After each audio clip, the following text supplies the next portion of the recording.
मधुरम वदनं मधुरं नयनं मधुरं हसितं मधुरं अहरं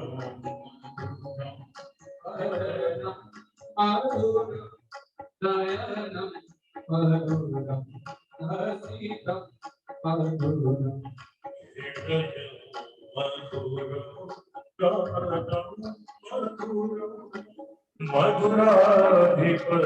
मधुराधिपतेरचितं मधुरं हृदयं मधुरं कमलं मधुरं मधुराधिपतेरचितं मधुरं वचनं मधुरं चरितं वचनं मधुरं चरितं मधुरं वचनं मधुरं चरितं मधुरं वचनं मधुरं चरितं मधुरं वचनं मधुरं चरितं मधुरं वचनं मधुरं चलितं मधुरं चलितं मधुरं रमितं मधुरं चलितं मधुरं रमितं मधुरं मधुराधिपते मधुरं मधुराधिपते गीतं मधुरं गीतं मधुरं गीतं मधुरं गीतं मधुरं भूतं मधुरं सूतं मधुरं भूतं मधुरं सूतं मधुरं रूपं मधुरं तिलकं मधुरं रूपं मधुरं तिलकं मधुरं मधुराधिपते अखिलं मधुरं मधुराधिपते अखिलं मधुरं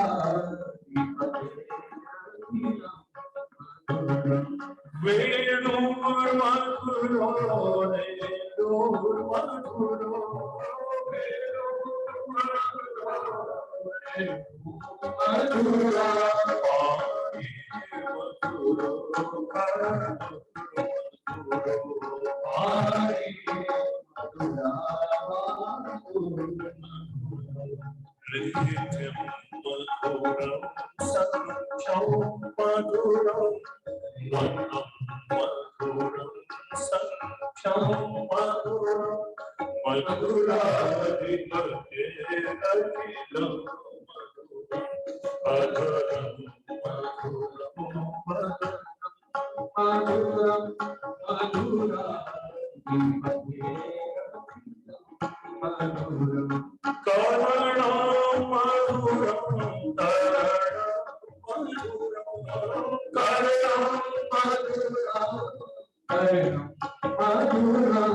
मधुरम मधुरम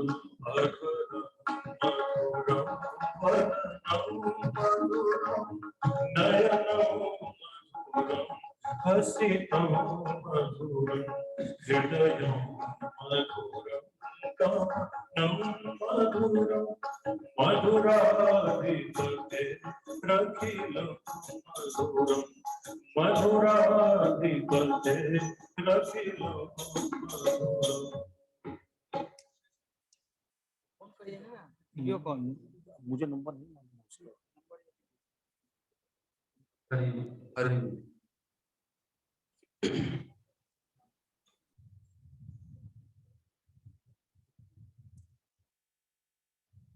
हरिओम हरिओम हरिओम हरिओम।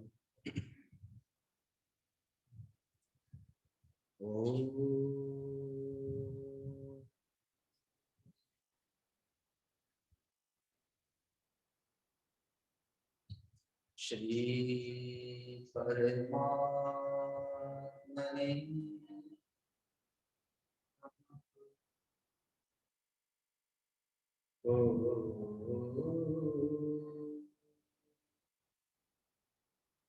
श्री गुरु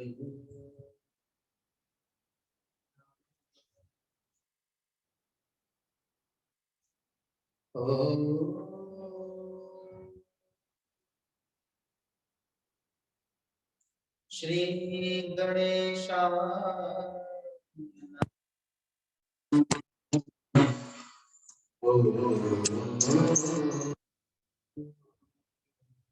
नमो भगवते वासुदेवाय।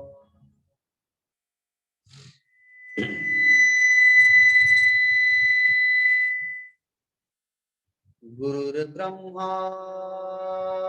गुरुर्विष्णु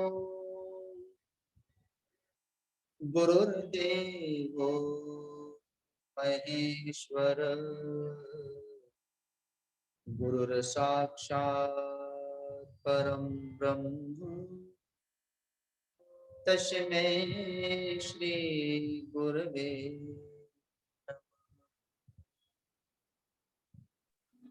अखंड मंडलाकारं व्याप्तं येन चराचरं तत्पदं दर्शितं येन तस्मै श्री गुरवे ध्यानमूलं गुरुर्मूर्ति पूजामूलं गुरुपदं मन्त्रमूलं गुरुर्वाक्यं मोक्षमूलं गुरुकृपा मोक्षमूलं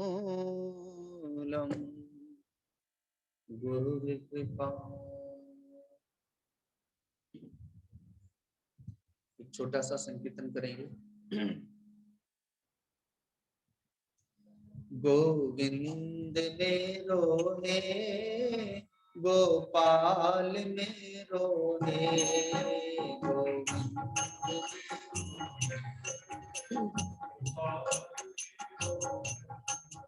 गोविंद मेरो है गोपाल मेरो है गोविंद मेरो है श्री बांके बिहारी नंद लाल मेरो है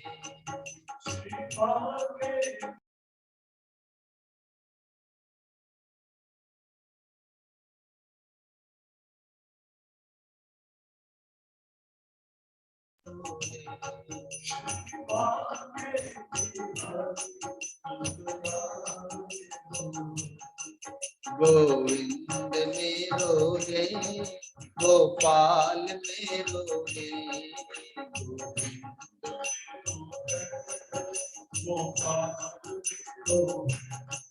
गोविंद गोविंद मेरो है गोपाल मेरो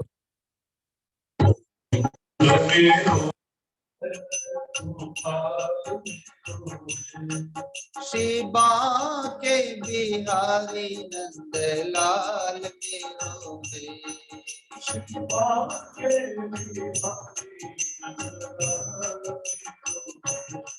श्री बांके बिहारी नंद लाल मेरो है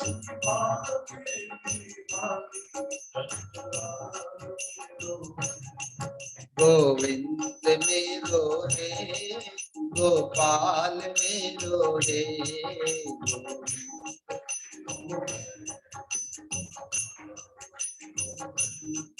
श्री गैया चरैया नंद लाल मेरो है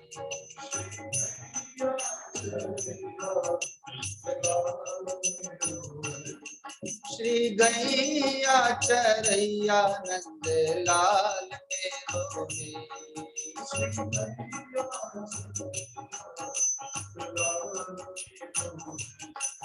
गोविंद मेरो है गोपाल मेरो है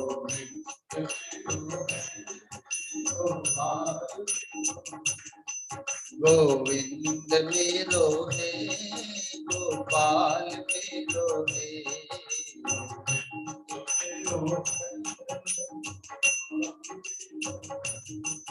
श्री बांके बिहारी नंद लाल मेरो है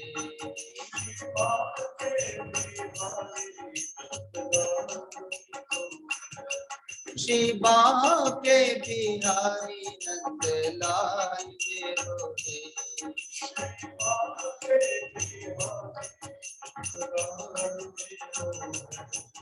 गोविंद मेरो है गोपाल मेरो है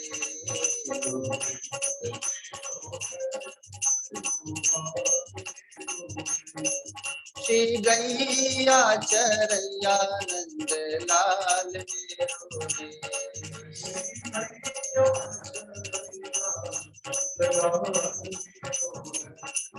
श्री बांके बिहारी नंद लाल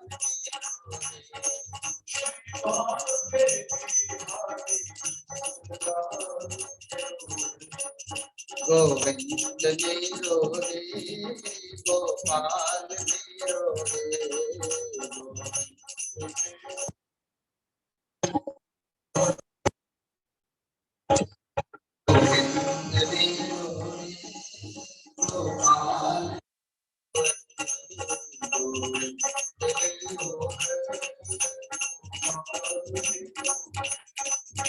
श्री बांके बिहारी नंद लाल मेरो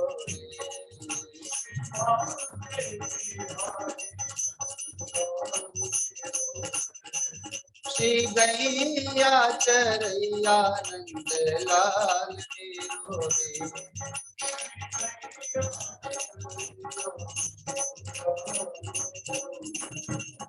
गोविंद मेरो है गोपाल मेरो है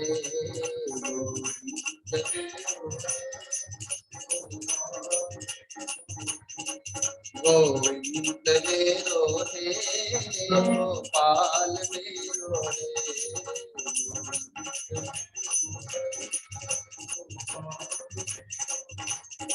नंद लाल मेरो है गोपाल मेरो है घनश्याम मेरो है गोविंद मेरो है गोपाल मेरो है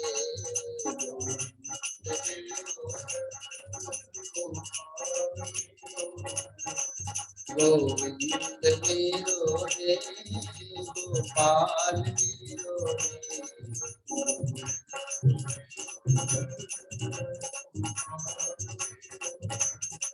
नंद लाल मेरो ओ गोपाल मेरो रे,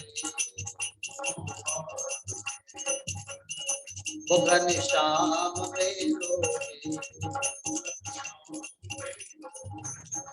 ओ नंदलाल मेरो रे। बोले वृंदावन बिहारी लाल की, सद्गुरुदेव भगवान की, श्रीमद् भागवत महापुराण की, ब्रह्मर्षि व्यास जी महाराज की, श्री सुखदेव जी भगवान की। नमः पार्वती पते हर हर महादेव।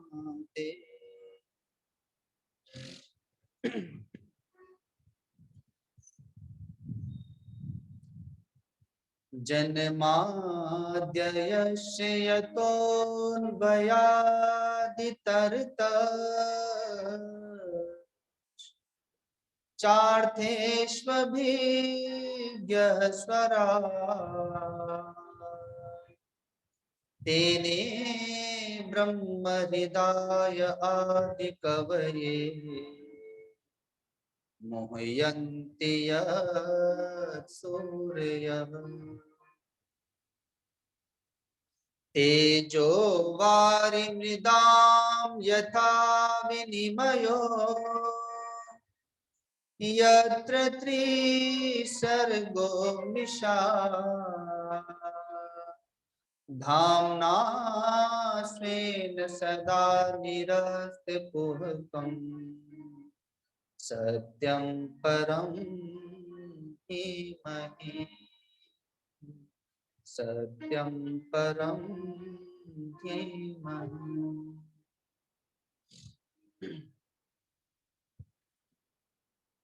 सुबह के सत्र में हम लोगों ने श्रीमद् भागवत कथा की महिमा का गायन किया, श्रवण किया कि भगवान की कथा किस प्रकार से पतित अधम से अधम प्राणी का उद्धार करती। इतना ही नहीं, जो अपने अधम कर्मों के कारण से यदि प्रेत योनियों में भी चला गया और उसके निमित्त भी हमने यदि कथा की, कथा सुनी, तो उसका भी उद्धार हो जाता है। जो भक्त हैं, जो साधक हैं, जो जिज्ञासा के साथ में कथा सुन रहे हैं, आत्म कल्याण के लिए कथा सुन रहे हैं, तो उनका तो निश्चित रूप से राजसी परीक्षित के समान उद्धार होना, मुक्ति होना है। यदि ऐसी आत्म जिज्ञासा नहीं है, आत्म कल्याण की इच्छा नहीं है, तो भी कम से कम उन्हें ज्ञान भक्ति वैराग्य की प्राप्ति तो होती है। यदि कोई सकामी भक्त है, किसी कामना से कथा सुन रहा है, तो ब्रह्मर्षि व्यास जी कहते हैं कि ये कथा की महिमा ऐसी है कि अंधे को आंख मिलती है, गूंगे को वाणी मिलती है, बहरों को कान मिलते हैं, निर्धन को धन मिलता है और निसंतानों को भी संतान की प्राप्ति हो जाती है। शरीर में कोई रोग हो, उसे आरोग्यता की प्राप्ति हो जाती है। ऐसी अनेकानेक कामनाओं की पूर्ति इस कथा से होती है। अब हम लोग प्रथम स्कंद में प्रवेश कर रहे हैं। महामती सूत जी से शौनक आदि ऋषियों ने कई प्रश्न किए हैं।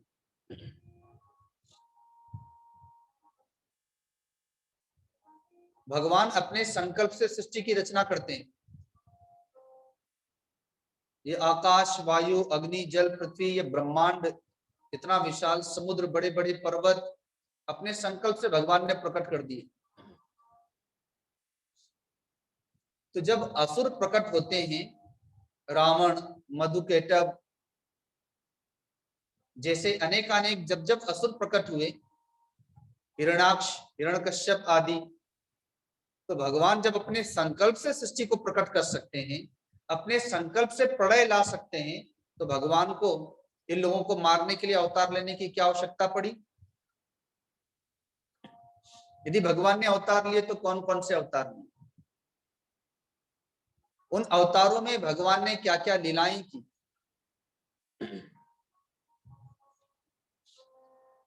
भगवान तो धर्म की रक्षा के लिए अवतार लेते।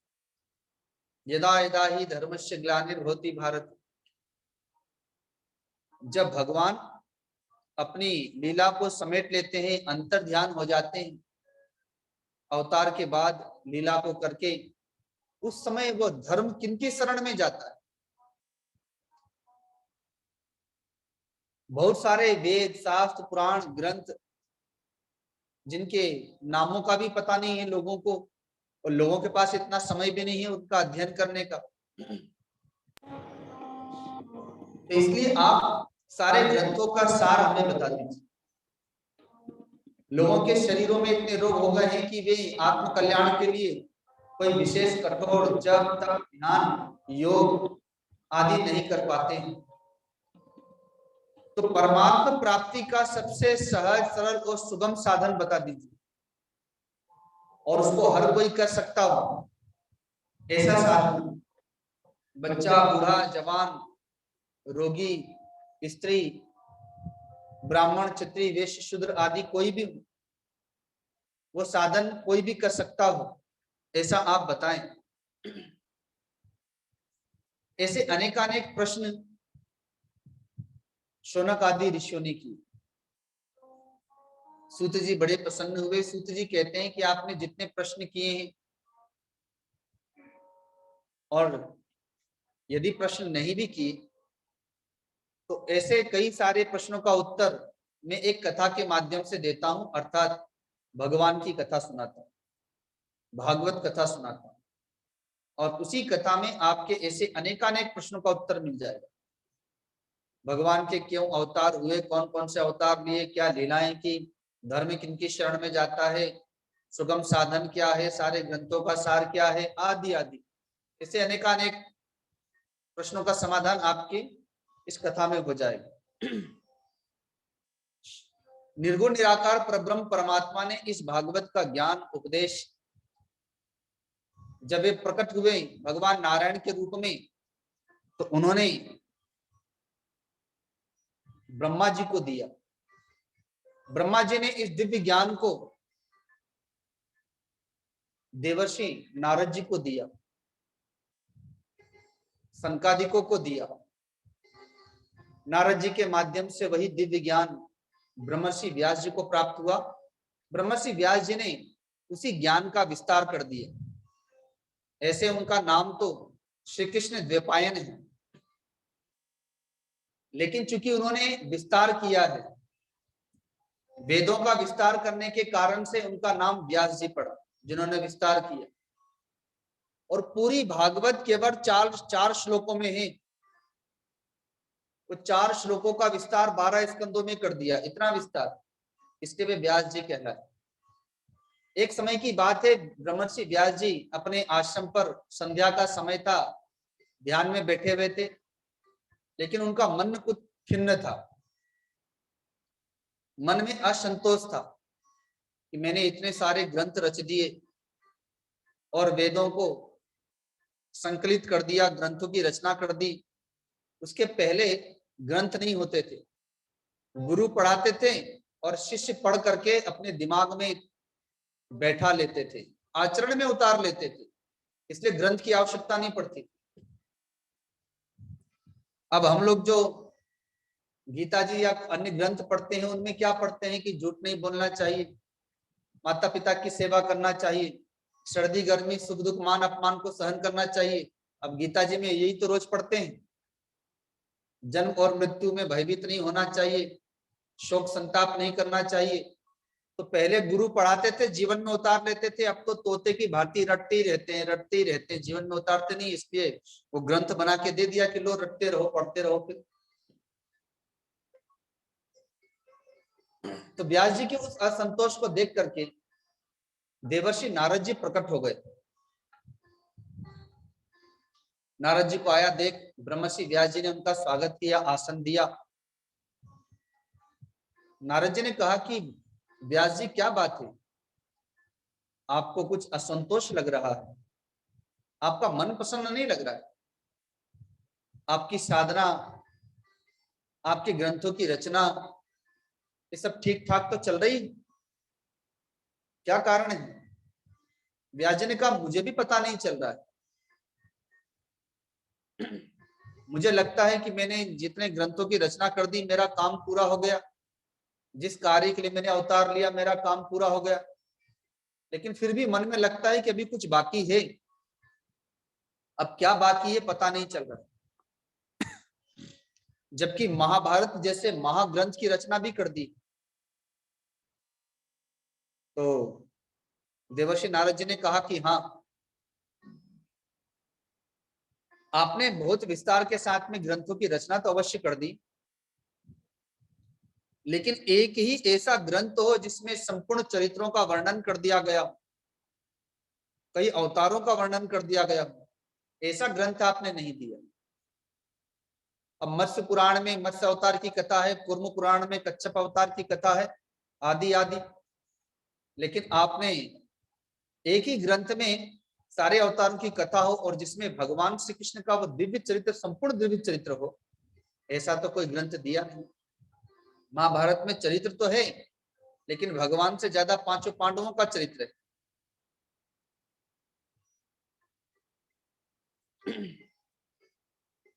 आप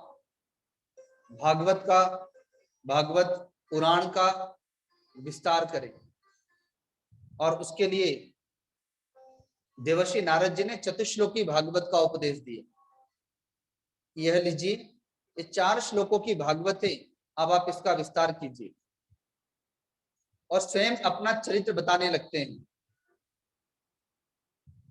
कहते हैं कि देखिए, पूर्व जन्म में मैं एक शूद्र के घर में जन्म लिया था, मेरी माँ विधवा थी, दूसरों के घरों में जाकर के बर्तन मांज करके, कपड़े धो करके मेरा पालन पोषण करती थी।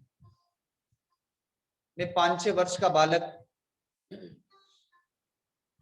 एक समय की बात है, माँ जिनके यहाँ जाती थी वे बड़े धनवान थे, नगर सेठ थे। चतुर्मास बिताने के लिए संतों की मंडली उनके यहाँ पर आई। अब माँ तो फिर वहीं उनकी सेवा में लग गई।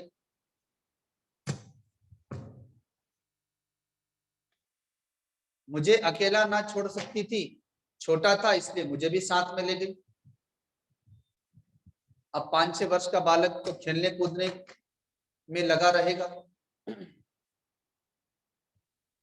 लेकिन मेरा स्वभाव इस प्रकार का नहीं था। माँ अपने काम में लगी रहती थी और मैं संतों के पास चला जाता, उन्हीं के पास बैठा रहता था, देखता था वो कैसे पूजा पाठ करते हैं, कैसे धूप दीप आरती करते हैं, कैसे ध्यान करते हैं, कैसे साधना करते हैं, कैसे योग करते हैं। मुझे बड़ा आनंद आता था उनका दर्शन करने। कभी कभी वो भी मुझे कुछ हल्की फुल्की सेवा बता देते थे कि जाओ ये पुष्प उनको दे के आओ, वहां से माला लेके आओ, ये कमंडल उनको दो, ये माला उठा के दे दो। तो सेवा करने में बड़ा आनंद आता था। उन्होंने मुझे कोई जप बता दिया, ये जप करते रहो। जब वे लोग संकीर्तन करते थे तो मैं उनके साथ नाचने लगता था। जब वो जप करते तो मैं भी अपनी माला लेके जप करने बैठ जाता था। जब वो लोग भोजन करते थे तो प्रसाद पाने के उपरांत उठने के बाद उनकी पत्तलों में जो जूठन बचती थी उसी को खा लेता था। 4 महीने उनके साथ रह करके मेरा मन उनमें ऐसा लग गया, माता पिता से भी ज्यादा विशेष प्रेम हो गया उन लोगों से। अब जब उन लोगों के जाने का समय आया तो मुझे बड़ी पीड़ा हुई। मैं भी उनके पीछे पीछे दौड़ के जाने लगा कि नहीं मुझे भी ले चलो, मुझे भी ले चलो, मैं भी आपके साथ चलूंगा। उनकी धोती, उनके वस्त्र, उनका कमंडल, उनका झोला पकड़ने लगा, खींचने लगा, मुझे भी ले चलो।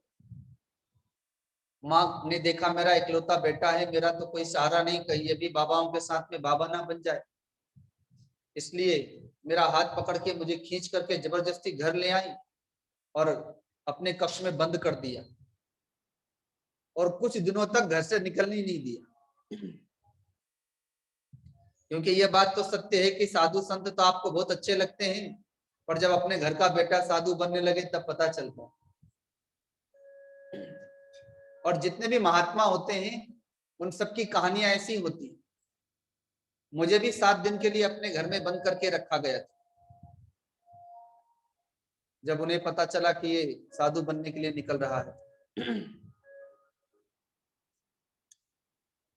एक दिन की बात है, सुबह सुबह ब्रह्म मुहूर्त में माँ सुबह 4 बजे अंधेरे में गौशाला में गई दूध निकालने के लिए। रास्ते में सर्प जा रहा था, उसी पर पैर पड़ गया। सर्प ने माँ को डसा और उसी से माँ के प्राण पखेरु उड़ गए। मेरे नेत्रों में आंसू बहने लगे, लेकिन एक आंख में दुख के आंसू थे तो दूसरी आंख में सुख के आंसू थे। दुख इस बात का था कि संसार में केवल एक ही मेरी माँ बची थी और तो कोई था नहीं, वह भी चली गई। अब तो मैं अनाथ हो गया। और सुख के आंसू यह थे कि भगवान के मार्ग में जाने के लिए संसार में केवल माँ ही मेरी बाधा थी और भगवान ने वो बाधा भी दूर कर दी। उसी समय में वहां से उठा और संतों की खोज में चल दिया वन की ओर। जिस रास्ते पर वो गए पीछे पीछे उसी रास्ते पे खोजने के लिए चल दिया। और अब तो 7 दिन हो चुके थे, न जाने वे कहाँ, किस जंगल में, किस गुफा में, किस आश्रम में, किस कुटिया में। खोज करते करते घोर जंगल में चला गया। अब भूखा प्यासा थका हुआ अकेला जंगल में एक बालक एक विशाल सरोवर देखा, भरपेट जल पिया, कुछ तृप्ति हुई, कुछ थकान मिटी, पेड़ के नीचे बैठ गया। अब कोई भी नहीं तो मुझे बहुत जोरों का रोना आया और मैं फूट फूट करके रोने लगा। संतों ने मुझे जो जप बताया था, जो ध्यान करने की विधि बताई थी, उसी को रोते रोते करने लगा। तो बालक का जो हृदय होता है बड़ा कोमल, बड़ा निर्मल, बड़ा स्वच्छ होता है। ना किसी से राग, ना द्वेष, ना मोह ममता आसक्ति, ना काम, ना क्रोध। तो इसलिए उस कोमल हृदय में क्षण भर के लिए भगवान प्रकट हो गए। जैसे आकाश में बिजली चमकती है, ऐसे क्षण भर के लिए मेरे हृदय में परमात्मा प्रकट हो गए। और भगवान का जो दिव्य मनोहर स्वरूप, जो दिव्य छवि, अब तो मेरे रोम रोम से आनंद की झड़ी लग गई, रोमांचित हो गया मेरा। ये जो हम लोग तस्वीरों में भगवान की तस्वीर, छवि दर्शन करते हैं, मूर्तियों का दर्शन करते हैं, ये तो कवियों की एक कलाकृति है। वास्तव में जब भगवान का दर्शन करेंगे तो फिर संसार को देखने का मन नहीं होगा। इतना दिव्य स्वरूप, इतना दिव्य मनोहर स्वरूप। जब ये सामान्य मूर्तियों को, इन तस्वीरों को देख के इतना आनंद आता है, जब परमात्मा का दर्शन कर लेंगे तब। लेकिन भगवान तो क्षण भर के लिए आए। तो कहते हैं मैंने बार बार उसी रूप को पुनः प्राप्त करने के लिए बार बार ध्यान किया, लेकिन अब ध्यान नहीं लगा। तब आकाशवाणी हुई कि बालक चिंता न करो, तुम्हें हम प्राप्त होंगे, लेकिन इस जन्म में नहीं, अगले जन्म में। इस शरीर का जितना प्रारब्ध है वो क्षय हो जाए, तब अगले जन्म में तुम्हें प्राप्त हो जाएंगे। अब तो मेरे खुशी का ठिकाना ना रहा कि चलो भगवान मिलेंगे, इतना तो आकाशवाणी हुई और उनके रूप का दर्शन कर ही लिया। अब उसी रूप को याद करते हुए मैं कीर्तन करने लगा और एक वन से दूसरे वन, एक नगर से दूसरे नगर विचरण करता हुआ जीवन यापन किया। समय आने पर शरीर की अवधि पूर्ण हुई। अगले जन्म में ब्रह्मा जी के मानस पुत्र के रूप में प्रकट हुआ और देवर्षि नारद के नाम से जाना जाने लगा। और आज देखो भगवान का प्रिय भक्त हूं, अनन्य भक्त हूं, मुख से सदा नारायण नारायण का उच्चारण करता रहे। ये संतों की सेवा का और भगवान की कथा सुनने का फल है। संतों के पास बैठ करके जो मैंने सदा भगवान नाम कीर्तन, भगवान की कथा श्रवण की, आज उसी का यह फल मुझे प्राप्त हुआ। आप भी ऐसी कथा का निर्माण कीजिए कि लोग भी उस कथा को श्रवण करें, कथा में जो कीर्तन हो उन कीर्तन का श्रवण करें और उनका भी इसी प्रकार से उद्धार हो, कल्याण। ऐसा कह करके देवर्षि नारद जी अपने धाम को चले गए। ब्रह्मर्षि व्यास जी ने उन्हीं चतुश्लोकों का विस्तार करना प्रारंभ किया और इस श्रीमद् भागवत कथा को, भागवत महापुराण को इस जगत को दे दिया निधि के रूप में। लेकिन जब कोई दिव्य वस्तु प्रकट होती है तो उसके लिए उत्तम पात्र की आवश्यकता होती है। भगवान ने गीता जी दी तो उनके लिए उत्तम पात्र महात्मा अर्जुन का चयन किया। भागवत के लिए राजसी परीक्षित को जैसे उत्तमाति उत्तम पात्र का चयन हुआ। पर व्यास जी किनको दी? तो व्यास जी ने सुखदेव जी जैसे उत्तम पात्र का चयन किया, जो वीतरागी हैं, जो गृह त्यागी हैं, ऐसे सन्यासी महात्मा जो सदा वन में रहते हैं, समाधि में रहते हैं, उन्हें इस भागवत का उपदेश दिया। और ब्रह्मर्षि व्यास जी से प्राप्त करके भगवान सुखदेव जी ने उसे अपने हृदय में उतार करके रखा। समय आने पर राजसी परीक्षित के उद्धार के लिए भगवान सुखदेव जी आए और 7 दिनों में कथा सुना करके उद्धार करके चले गए। तो ये इस भागवत कथा के प्रकट होने का रहस्य, भगवान सुखदेव जी तक आना और सुखदेव जी के द्वारा राजसी परीक्षित को प्राप्त होना। अब इस कथा के जो उत्तमाति उत्तम श्रोता हैं राजसी परीक्षित, अब उनका दिव्य चरित्र है। महामती सूत जी शौनक आदि ऋषियों से कहते हैं कि ये उस समय की बात है जब महाभारत का युद्ध समाप्त हो चुका था। महाबली भीमसेन ने गदा युद्ध में भगवान के संकेत को समझ करके दुर्योधन की जांघों को तोड़ दिया। वो कराहता हुआ तड़प तड़प करके प्राणों का परित्याग कर रहा है, लेकिन उसकी इस स्थिति को देखकर बचे हुए अश्वत्थामा, कृतवर्मा और कृपाचार्य वहां पर आए और अश्वत्थामा ने प्रतिज्ञा की कि जो कार्य पितामह भीष्म, आचार्य द्रोण और महावीर कर्ण न कर सके वो काम मैं करके दिखाऊंगा। अर्थात 5 पांडवों का वध करके उनका मस्तक काट के ला करके तुम्हें दूंगा। ऐसी प्रतिज्ञा करके अश्वत्थामा वहां से चल दिया। आधी रात को उन लोगों ने पांडवों के शिविर पर आक्रमण किया जब सारे लोग सोए हुए। भक्त भले सो जाए पर भगवान कभी नहीं सोता। भगवान तो अपने भक्त की रक्षा में सदा जागता रहता है। इसलिए भगवान श्री कृष्ण ने पहले ही 5 पांडवों को वहां से हटा लिया और उन्हें कहीं और लेकर के चले गए। आज उनके शिविर में उनके 5 पुत्र जो द्रौपदी से उत्पन्न हुए हैं वे सोए हुए हैं। अतः अंधेरे में अश्वत्थामा ने आकर के धोखे से 5 पांडवों के 5 पुत्रों को मारकर उनका गला काटकर और उन मस्तकों को ला करके दुर्योधन को ला करके दे दिए। पर दुर्योधन तो अपने भतीजों को पहचानता था। अतः जब उसने देखा तो उसे और पीड़ा हुई। अरे अश्वत्थामा, ये तुमने क्या किया? तुमने तो बाल हत्या कर दी। मेरा दुख तो जो का त्यों रह गया। अरे मेरा वैर तो 5 पांडवों से था, इन बच्चों से थोड़े था।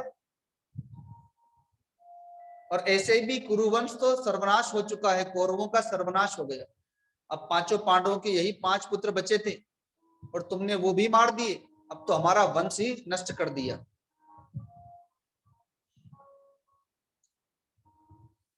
तो इस प्रकार से दुर्योधन बड़ा दुखी होकर के, अशांत होकर के अपने प्राणों का परित्याग कर देता। इधर सुबह में मां द्रौपदी को, 5 पांडवों को जब पता चला कि हमारे पुत्र मारे गए, बड़े दुखी हुए। मां द्रौपदी तो चित्कार करने लगती है अपने पुत्रों के वध को देख।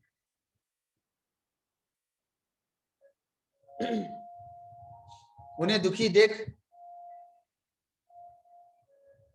महात्मा अर्जुन ने प्रतिज्ञा की, बाणों को देखा, पहचाना कि ये बाण तो अश्वत्थामा के। प्रतिज्ञा की कि हे द्रौपदी, जिस किसी ने भी हमारे पुत्रों का वध किया है मैं उसका मस्तक तुम्हें ला करके दूंगा। वो हमारे पुत्रों का मस्तक लेकर के चला गया। यहाँ पर केवल शव शव भी धड़ के रूप में बचे हुए। अब भगवान श्री कृष्ण को साथ में लेकर के महात्मा अर्जुन चल दिए, साथ में भीमसेन भी चल दिए।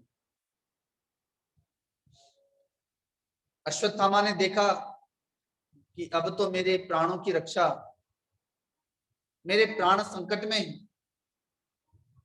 क्योंकि जब भगवान श्री कृष्ण के साथ में यदि महात्मा अर्जुन हो जाए तो अर्जुन की शक्ति बढ़ जाती। पहले तो वो भागता है, पर भागकर कितना जाएगा, कहां भागेगा। जब देखा कि अब भागने से काम नहीं होगा तो अपने प्राणों की रक्षा के लिए उसने ब्रह्मास्त्र चला दिए। भगवान के कहने से ब्रह्मास्त्र को काटने के लिए महात्मा अर्जुन ने भी अपना ब्रह्मास्त्र चला दिया।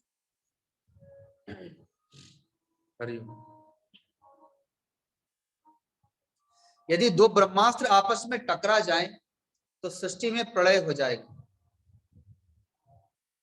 अतः सृष्टि की रक्षा के लिए हरि ब्रह्मर्षि व्यास जी प्रकट होते हैं, दोनों अस्त्रों को रोक लेते हैं। महात्मा अर्जुन ने दौड़कर अश्वत्थामा को बंदी बना लिया और बांध लिया।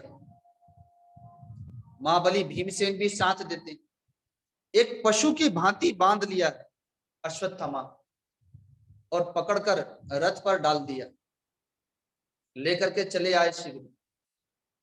जब रथ पर डाला जा रहा था तो भगवान ने कहा, अरे क्यों बांध रहे हो, क्यों लेकर के जा रहे हो, इस बाल हत्यारे को, इस अधम को इसी समय मार दो, इसका वध कर दो।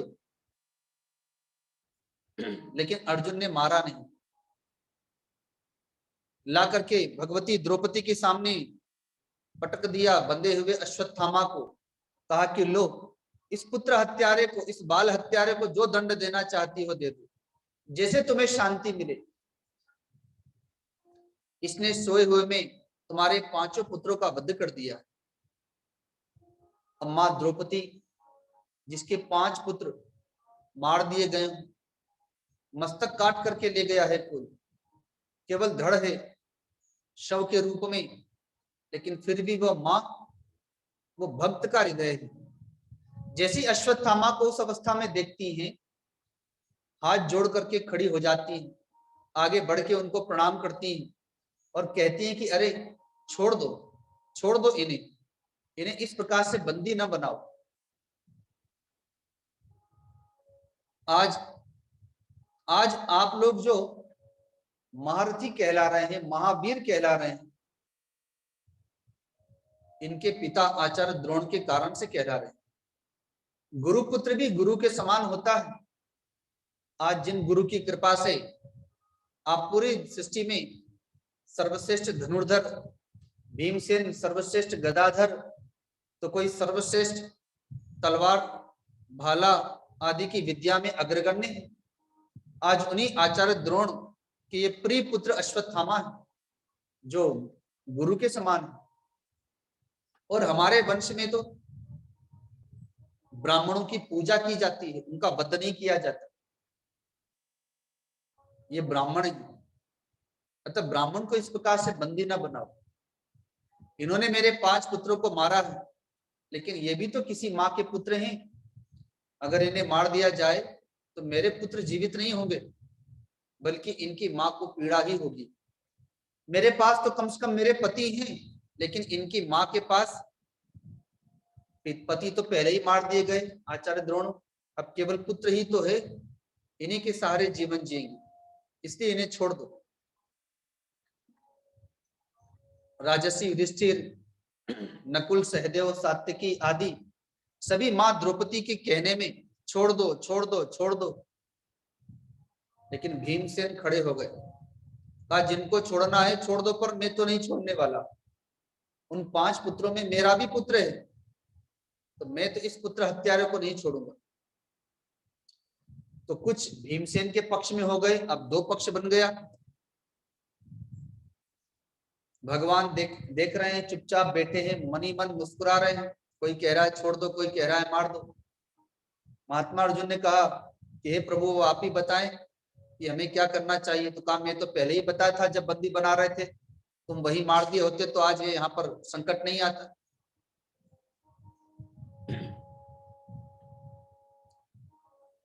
कहा कि अब जो भी हो लेकिन आपको बताना तो पड़ेगा। तो भगवान तो सांकेतिक भाषा बोलते हैं, सदगुरु सांकेतिक भाषा कहते हैं, क्योंकि अध्यात्म की जो भाषा होती है वो ऐसी होती है। ब्रह्म बंधो न हन्तव्य आतताये बधार्हण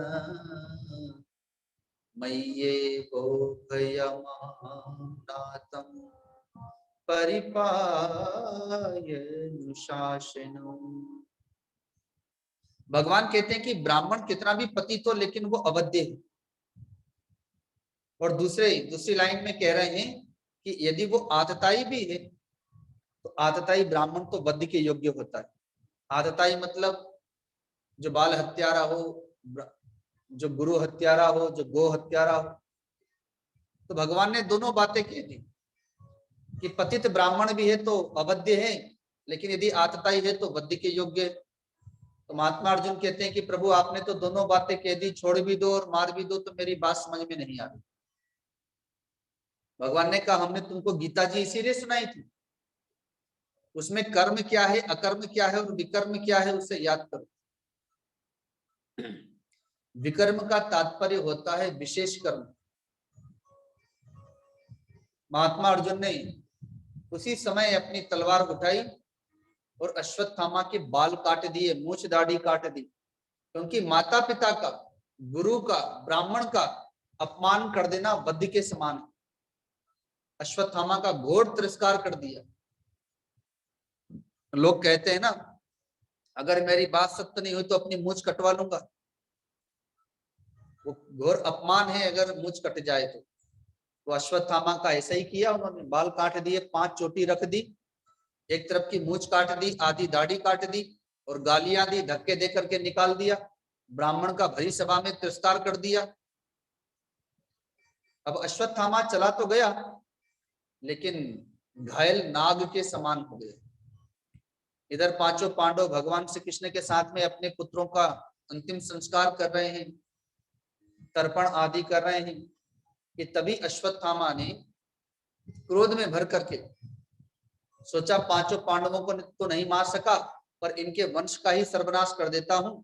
और तो सब मारे गए हैं, केवल अभिमन्यु का अंश उनकी पत्नी उत्तरा के गर्भ में है, उसी को नष्ट कर देता हूं, तो आगे कौरवों और पांडवों का वंश ही समाप्त हो जाए। इसलिए उसने ब्रह्मास्त्र का संधान कर दिया। अग्नि के समान प्रज्वलित हुआ वह बाण भगवती उत्तरा की ओर दौड़ा चला आता है। अब इस समय अपने प्राण को संकट में देख भगवती उत्तरा भगवान श्री कृष्ण की ओर दौड़ी चली आती है। पाहि पाहि महायोगिन देव देव जगतपते नान्यं तद्भयं पश्ये यत्र मृत्युः परस्परम्। रक्षा करें, रक्षा करें, हे प्रभु रक्षा करें, त्राहि माम, त्राहि माम। इस समय मैं किनकी शरण में जाऊं? यहाँ तो आज सभी स्वजन भाई बांधव एक दूसरे के काल बने बैठे हैं। इस महाभारत युद्ध में पिता ने पुत्र का वध किया है, पुत्र ने पिता का, भाई ने भाई का, मामा ने भांजे का, भांजे ने मामा का वध किया। ये महाभारत का जो युद्ध है ये बैरियों का युद्ध नहीं है, ये स्वजनों का युद्ध हुआ। अतः मैं किनकी शरण में जाऊं? अतः हे प्रभु मैं आपकी शरण में आई हूं, आप मेरी रक्षा करें, मेरे गर्भ की रक्षा करें, पांडवों के वंश की रक्षा करें। भगवान ने देखा कि ये तो अश्वत्थामा ने ब्रह्मास्त्र चला दिया उत्तरा और उत्तरा के गर्भ को नष्ट करने के लिए। अतः भगवान एक रूप से तो सबके समक्ष खड़े रहते हैं और एक दिव्य रूप से, सूक्ष्म रूप से अपने संकल्प से देवी उत्तरा के गर्भ में प्रवेश कर गए और अपने सुदर्शन चक्र से अकाट्य ब्रह्मास्त्र को भी रोक दिया, उसे नष्ट कर दिया। कुछ ऐसे अस्त्र शस्त्र हैं जो कभी रुकते नहीं है, जो कभी नष्ट नहीं होते, लेकिन वो कहा गया है ना, भगवान को भक्तों के वश में होकर के अपने नियम को बदलते देखा जाता है। तो भगवान ने उस ब्रह्मास्त्र को भी नष्ट कर दिया और ब्रह्मास्त्र की आंच से नष्ट हो रहे राजर्षि परीक्षित को, जो अपनी मां के गर्भ में शिशु रूप में, उन्हें पुनः जीवन दान प्रदान किया और पुनः बाहर आ गए। भगवती उत्तरा को आश्वासन दिया, आशीर्वाद दिया, वो प्रणाम करके वहां से चली गई। इस दृश्य को मां कुंती ने अपनी आंखों से देखा।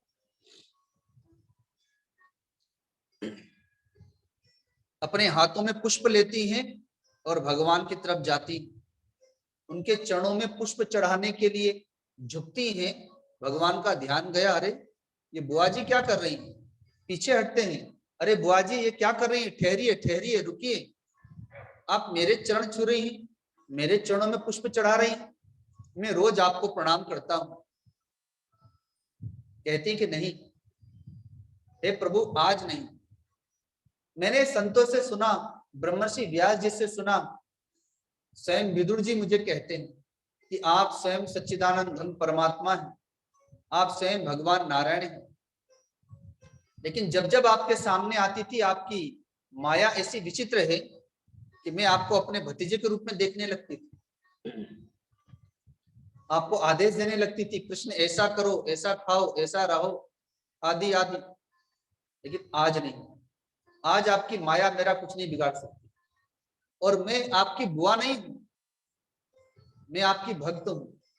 आप मेरे भतीजे नहीं हैं, आज आप मेरे भगवान हैं। जिस प्रकार से मां देवहूति ने अपने पुत्र को नहीं बल्कि भगवान कपिल को प्रणाम किया था, वैसे आज मैं आपको प्रणाम कर रही हूं, आप मेरे प्रणाम को स्वीकार करें।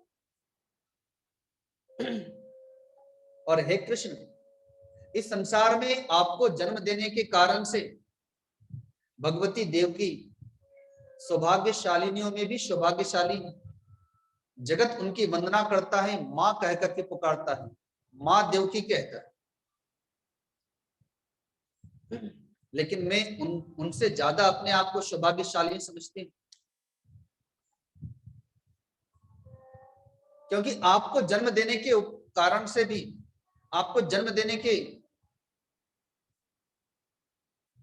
आपको गर्भ में धारण करने का सौभाग्य प्राप्त होने के उपरांत भी उन्हें घोर यात्राओं को सहना पड़ा, जबकि उनके साथ में उनके पति थे। अपनी आंखों के सामने अपने 6 पुत्रों को काल के गाल में जाते देखा और न जाने कितने वर्षों तक कंस के कारागार में यातनाओं को भोगना पड़ा। आपके अवतार लेने के बाद भी 12 वर्ष तक कारागार में रहना पड़ा। लेकिन हे कृष्ण, मेरे तो पति भी नहीं थे, मेरे 5 पुत्र, और 5 पुत्रों में से किसी का बाल भी बांका नहीं हुआ। आपके तो 6 भाई मारे गए, पर मेरा कोई पुत्र नहीं मारा गया, बाल भी बांका नहीं। जबकि मैं अपने शत्रुओं के घर में ही रहती थी, बिना पति के, बिना सहयोगियों के, न कोई मायके से कोई सहयोग था और न कौरवों की ओर से कोई सहयोग था, बल्कि बाल्यावस्था से ही हमारे प्राण संकट में थे।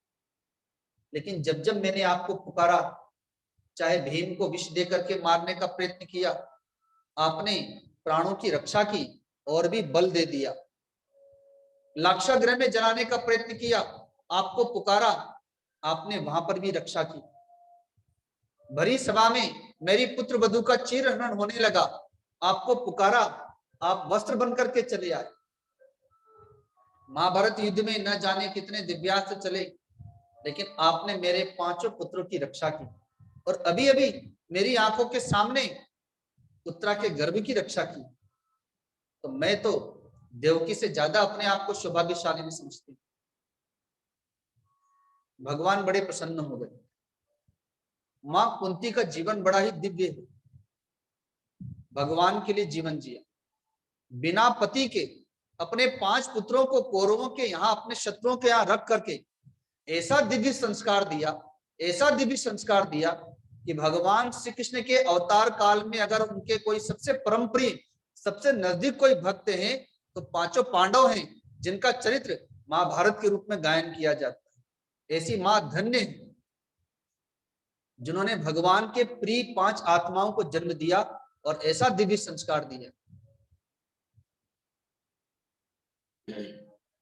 भगवान बड़े प्रसन्न हुए। भगवान ने कहा, बुआ जी, जब आपने मुझे पहचान लिया, मांगो क्या वरदान मांगती। आपको कोई जोग जप तप करने की आवश्यकता नहीं। आपने तो ऐसा तपस्वी का जीवन जिया है कि माताओं के लिए आदर्श प्रस्तुत कर दिया कि घर में रह करके कोई भगवान को प्राप्त कर सकता है। भगवान ने कहा, मां कुंती ने कहा कि प्रभु यदि देना ही चाहते हैं, आप प्रसन्न हैं, तो आपसे 2 वरदान मांगती हूं। पहला वरदान, आप मुझे आपत्ति विपत्ति दे, दुख दे। भगवान ने कहा, आपत्ति विपत्ति दुख? अरे सारी दुनिया सुख मांगती है, सुख के साधन मांगती है। आज तक तो ऐसा कोई भक्त नहीं हुआ जिसने दुख मांगा, और आप दुख मांग रही, जबकि जीवन भर आपने दुख ही देखा। जन्म होता है किसी और के यहाँ, पिता ने किसी अपने मित्र राजा को गोद दे दिया, अपने असली माता पिता के यहाँ नहीं रहती।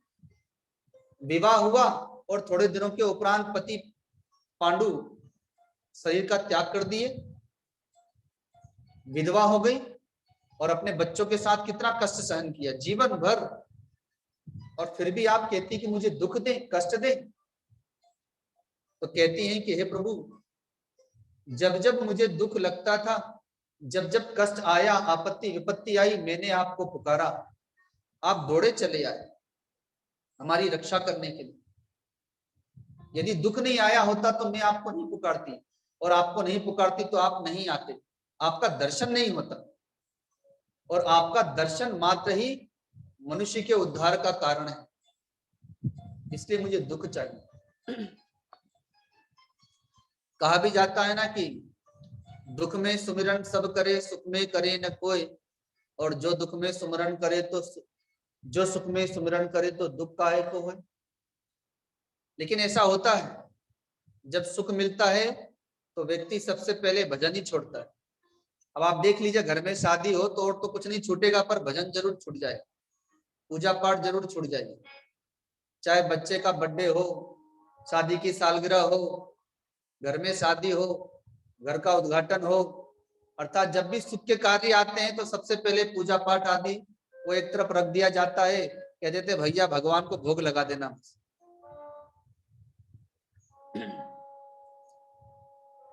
लेकिन जो भक्त होते हैं वो दुख से नहीं भागते, वो जानते हैं अच्छा सुख क्यों आता है हमारे पास। पूर्व जन्मों का जो सत्कर्म किया है, वो सत्कर्म का फल है कि हमारे पास में सुख है, और जो दुष्कर्म किया उसका पाप बन करके, दुख बन करके वो प्रकट होता है। तो जो साधु संत हैं वो क्या करते हैं कि सुख को तो भगवान को समर्पित कर देते हैं, पुण्य को भगवान को समर्पित कर देते हैं, और दुख को भोग लेते हैं। क्योंकि जिस प्रकार से सोने को जितना तपाया जाता है वो उतना निखरता है, ऐसे भक्त को, साधक को जितना भगवान तपाते हैं प्रतिकूलताओं में, उतना ही उसकी भक्ति निखरती है। आप देख ले, शास्त्र में किसी भी भक्त का जीवन चरित्र उठा के देख ले, भक्त प्रहलाद, भगवती मीरा, पांचों पांडव, माँ द्रौपदी, माँ कुंती आदि जितने भी भक्त हुए हैं, इस कलयुग में भी जितने भक्त हुए हैं, वो सब प्रतिकूलताओं से घिरे रहते हैं, पग पग पर परीक्षाएं होती, लेकिन उनकी भक्ति निखरती जाती। भक्त सुदामा को देखें आप, तो दुख से कभी नहीं भागते। तो इसीलिए भक्तों ने गायन भी किया है कि मिलता है सच्चा सुख केवल भगवान तुम्हारे चरणों में, मिलता है सच्चा सुख केवल भगवान तुम्हारे चरणों। गोपाल तुम्हारे चरणों में, गोपाल तुम्हारे चरणों में, न नंदलाल तुम्हारे चरणों में, नंदलाल विनती है पल पल अब क्षण क्षण रहे ध्यान तुम्हारे चरणों में, विनती है पल पल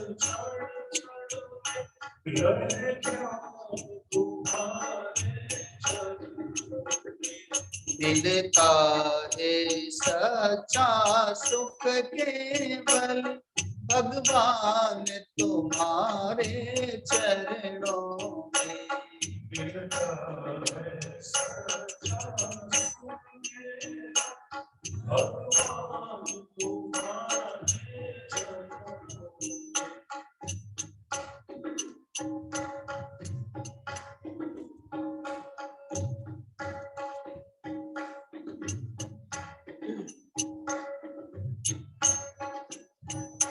चाहे कष्टों ने मुझे घेरा हो, चाहे कष्टों ने मुझे, चाहे चारों ओर अंधेरा हो, चाहे चारों पर विचलित मन नहीं मेरा हो, पर विचलित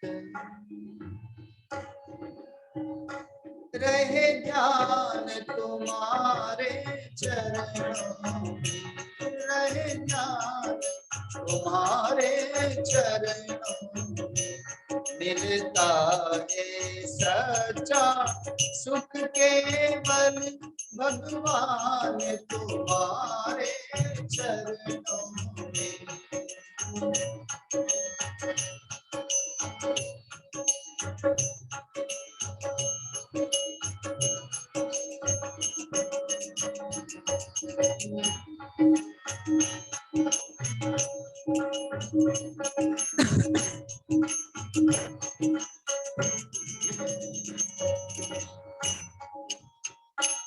चाहे मेरी सब संसार बने,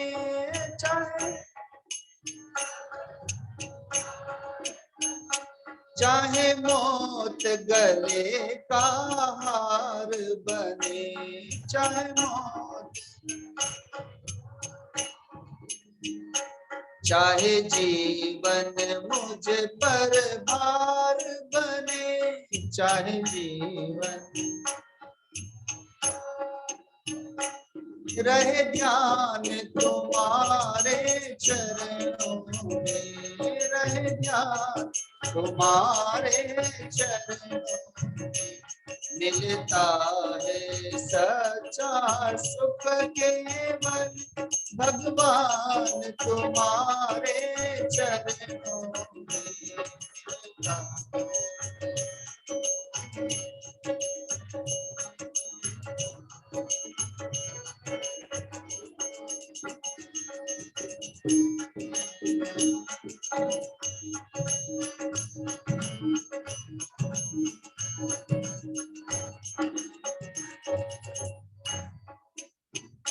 हृदय में तेरा भान रहे, हृदय में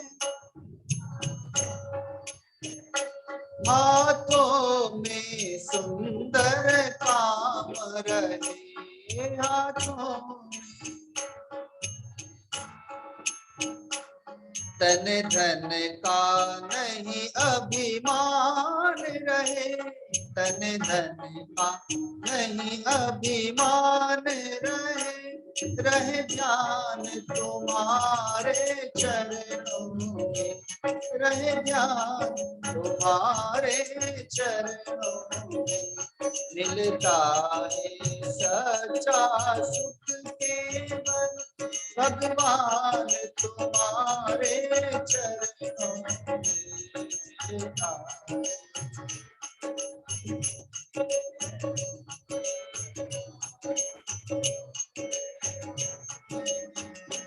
विनती है पल पल आप क्षण क्षण रहे ध्यान तुम्हारे चरणों में।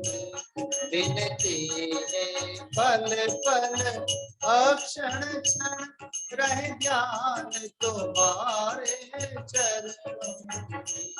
मिलता है सच्चा सुख केवल भगवान तुम्हारे चरणों में। नंदलाल तुम्हारे चरणों में, गोपाल तुम्हारे चरणों में। बोले सद्गुरुदेव भगवान की। श्रीमद् भागवत महापुराण। संतों ने कहा भी है कि देह धरे का भोग है, भोगेंगे सब कोय, और ज्ञानी हंस के भोग ले, मूर्ख भोगे होय। संतों के शरीर में भी रोग होता है, भक्तों के शरीर में भी रोग होता है, और अज्ञानियों के में भी होता है।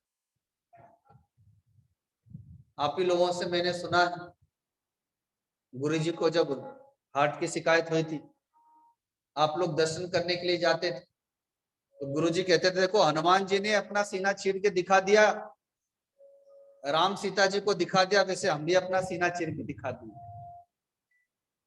और आपके पास कोई मिलने आएगा तो अगर आपका हार्ट हुआ है तो आप तो दिखा नहीं पाएंगे कि मेरी छाती फटी है। तो ज्ञानी में और अज्ञानी में इतनी अंतर है, वो दुख से विचलित नहीं होते। क्यों? क्योंकि उनका ध्यान परमात्मा में लगा है। अब अपना ध्यान परिवार में है, बाल बच्चों में है, शरीर में है, मोह ममता आसक्ति, तो दुख में दुखी हो जाएंगे, सुख में सुखी हो जाएंगे। लेकिन ज्ञानी विचलित नहीं होता, भक्त विचलित नहीं होता, क्योंकि उनका ध्यान परमात्मा में लगा है। घोर प्रतिकूलताओं में घिरे रहने के उपरांत भी उनका चित्त विचलित नहीं होता। क्यों नहीं होता? देखो भगवान का जो ध्यान करता है तो भगवान भी उनका ध्यान करते हैं। सामान्य सी बात है, आप परिवार का ध्यान करते तो परिवार आपका ध्यान करता है, और आप भगवान का ध्यान करते तो भगवान आपका ध्यान करता है। और अगर भगवान हमारा ध्यान कर ले तो हमारे पास दुख रहेगा? अरे भगवान ध्यान नहीं कर रहे हैं तभी तो दुख है, और भगवान ध्यान इसलिए नहीं दे रहे हैं क्योंकि हम भगवान का ध्यान नहीं कर रहे हैं। मां कुंती दूसरा वरदान मांगती हैं कि हे प्रभु, जितनी मोह ममता आसक्ति मुझे अपने बाल बच्चों से है, उतनी मोह ममता आसक्ति आपके चरणों में हो जाए। भगवान ने तथास्तु कह दिया, वरदान दे दिया। अब भगवान द्वारिका नहीं गए, थोड़े दिन के लिए वहीं रुक गए। राजर्षि युधिष्ठिर राज्य कार्य में लग गए, धर्म की स्थापना हो गई, अधर्मी मारे गए, सब सुख शांति से रह रहे हैं, सुख शांति चैन की नींद सो रहे हैं। लेकिन राजा युधिष्ठिर को नींद नहीं आती, चिंता में बैठे रहते हैं। रात बीत जाती है। भगवान ने एक दिन देखा, पूछा कि अरे भैया, हे राजन युधिष्ठिर, अब आपको किस बात का दुख है? सारे शत्रु मारे गए, राज्य मिल गया। कहा कि प्रभु मेरे कारण से 18 अक्षौणी सेना नष्ट हो गई, मेरे पितामह, मेरे गुरुजी, मेरे स्वजन भाई बांधव, और इतना ही नहीं मेरे बाल बच्चे भी मारे गए। अब तो मैं संसार का सबसे बड़ा पापी हो गया, मरने के बाद मुझे नरक में भी जगह नहीं मिलेगी। भगवान ने देखा कि ये मुझे भगवान तो मानते हैं लेकिन गुरु तो मानेंगे नहीं, तो मेरा उपदेश इन्हें समझ में नहीं आएगा। इसलिए पांचों पांडवों को और भी अन्य सबको साथ में देकर के पुनः कुरुक्षेत्र के मैदान में जाते हैं, जहां पर बाणों की शैया पर लेटे हैं पितामह भीष्म। वो भी भगवान की प्रतीक्षा कर रहे हैं। भगवान ने सोचा चलो दोनों काम हो जाएगा। पितामह भीष्म ने राजर्षि युधिष्ठिर को वेद शास्त्र पुराणों का ज्ञान दिया, गृहस्थ आश्रम का धर्म, संन्यास आश्रम का धर्म, वानप्रस्थ का, ब्रह्मचर्य का, और भी अन्य राजनीति तथा अर्थ, धर्म, काम, मोक्ष, चारों पुरुषार्थ की शिक्षाएं कई प्रकार की नीतियों का उपदेश दिया, स्त्री धर्म का उपदेश दिया, आत्म कल्याण के लिए क्या करना चाहिए, आदि आदि बहुत सारे उपदेशों के माध्यम से समझाने का प्रयत्न किया। अंत में एक छोटा सा दृष्टांत देते, कहते एक विधवा ब्राह्मणी का इकलौता पुत्र जंगल में लकड़ियां लेने के लिए गया, किसी सांप ने उसे काटा और वहीं पर मर गया। इस दृश्य को एक शिकारी देख रहा था, अतः शिकारी ने उस सर्प को पकड़ लिया, पकड़ने की कला जानता था, और उस बालक के शव को ला करके विधवा ब्राह्मणी को, मां को ला करके दे दिया कि हे मां, आपके पुत्र को इस निर्दयी सर्प ने अकारण काट लिया और आपका पुत्र मारा गया। आप बताएं मैं इस पुत्र हत्यारे को कैसे मारूं, जैसे आपको सुख मिले, शांति मिले। अब मां ने देखा तो दुख भी लगा, अपना इकलौता पुत्र मारा गया, लेकिन चूंकि ब्राह्मणी ही दया आ गई, अरे छोड़ दो, छोड़ दो, इस सर्प को छोड़ दो, इसके मारने से मेरा पुत्र जीवित नहीं होगा। ब्राह्मण को क्षमा शोभा देता है, आप इसे छोड़ दो। कहा कि नहीं मां, मैं इसे नहीं छोड़ूंगा, आपको जैसे संतोष मिले आप बताएं, नहीं मुझे तो मारना ही है इसको, मेरे सामने इसने पीछे से आकर के काटा है, आप कहें तो काट के टुकड़े टुकड़े कर दूं, इसको तड़पा तड़पा के मारूं या आग में जला दूं इसे जिंदा, आपको जैसे संतोष मिले आप बताएं, पर मैं तो छोड़ने वाला नहीं। बार बार कहती छोड़ दो छोड़ दो। तब मनुष्य की भाषा में सर्प कहता है कि हे व्याधराज, मेरा क्या अपराध है जो आप मुझे मार रहे थे, मुझे तो मृत्यु देवता ने आके कहा कि जाओ जाके उसको काट के आओ, तो मैंने काट दिया। मृत्यु देवता प्रकट हो गए, कहा इसमें मेरा क्या दोष है, मुझे काल ने प्रेरणा दी, काल देवता प्रकट हो गए, कहा मैं भी क्या करूं, मुझे तो यमराज ने कहा। तो यम देवता प्रकट हो गए, वही खाता लेकर के आए हैं, कहा देखो आपके पुत्र का कर्म ही ऐसा है कि सर्प के काटने से ही उसकी मृत्यु होगी। तो सब मनुष्य अपने अपने कर्मों का फल भोगते हैं, इसमें हम लोग क्या करें। पितामह भीष्म कहते हैं कि हे युधिष्ठिर, इस युद्ध में किसी ने किसी को नहीं मारा, सब अपने अपने कर्मों का फल भोगे, सब एक दूसरे के लिए निमित्त मात्र हैं, अपने कर्मों के अनुसार ही मारे गए हैं। इसलिए तुम यह न समझो कि इतने सारे विप्लव का कारण एकमात्र मैं, तुम नहीं, सबका अपना अपना कर्म है। काहू न कोई सुख दुख कर दाता, निजकृत कर्म भोग सब भ्राता। इसलिए किसी को दोष नहीं देना चाहिए, सब अपना कर्म ही है। अब पितामह भीष्म का भी उत्तरायण में प्राण उत्सर्ग करने का समय आ गया, अतः भगवान से स्तुति करते, प्रार्थना करते हुए वे अपने प्राणों का परित्याग करते हैं, भगवान का दर्शन कर रहे हैं, मुख से भगवान के गुणों का गायन कर रहे हैं और शरीर छोड़ रहे हैं। ऐसा सौभाग्य पितामह भीष्म का। यद्यपि उन्हें कष्ट भी बहुत मिला था, बाणों की शैया पर अपने को एक कांटा लग जाए, कहीं सुई चुभ जाए तो कितना दर्द होता। अरे डॉक्टर के पास इंजेक्शन भी लगाने जाते हैं तो पता चली जाता है कि कितनी सहनशीलता है, और बाणों की सैया पर शरीर छलनी हो गया, ना जाने कितने दिन तक लेटा है। लेकिन उनका सारा पाप नष्ट हो गया, अतः भगवान का दर्शन करते हुए, उनके गुणों का गायन करते हुए भगवत धाम को चले गए। इसलिए भक्त लोग कहते भी हैं कि इतना तो करना स्वामी जब प्राण तन से निकले, मेरा सांवरा निकट हो जब प्राण तन से निकले। और पितामह भीष्म के साथ तो ये हो गया। अब भगवान राजर्षि युधिष्ठिर को समझा बुझा करके राज्य पर स्थापित कर राज सिंहासन पर बिठाकर द्वारिका चले गए। धीरे धीरे समय आया, पांडवों का वंश तो सर्वथा नष्ट हो चुका था। भगवान की कृपा से भगवती उत्तरा के गर्भ से उन पांडवों का वंशधर एक दिव्य बालक का जन्म हुआ।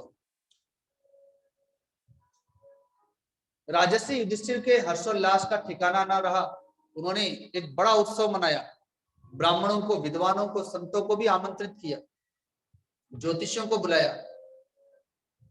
सब लोगों ने परीक्षित के नाम का नामांकन किया। भगवान विष्णु ने उनकी रक्षा की है, अतः उनका नाम विष्णु रात्र रखा। लेकिन चूंकि वो सबकी परीक्षा लेते थे कि मां के गर्भ में यही था क्या वह रूप, ऐसा ही दृश्य था, ऐसी छवि थी, अतः खोज करते थे। परीक्षित परीक्षा लेते लेते परीक्षित नाम पड़ गया उनको। वे दिव्य गुणों वाले धीरे धीरे बड़े होने लगे कि ठीक उसी समय महात्मा विदुर, जो युद्ध के समय में वृंदावन चले गए थे, वे भी लौट के आ गए।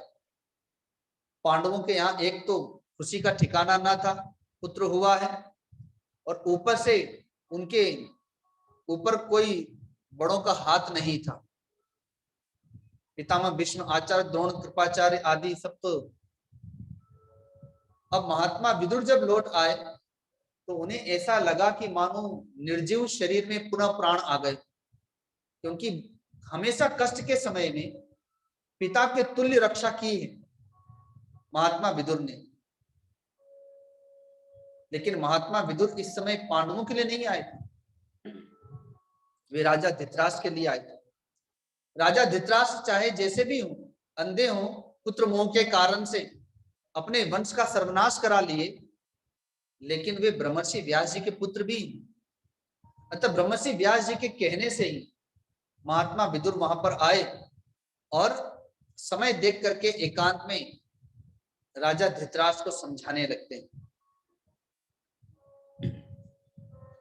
अहो महीयसी जंतो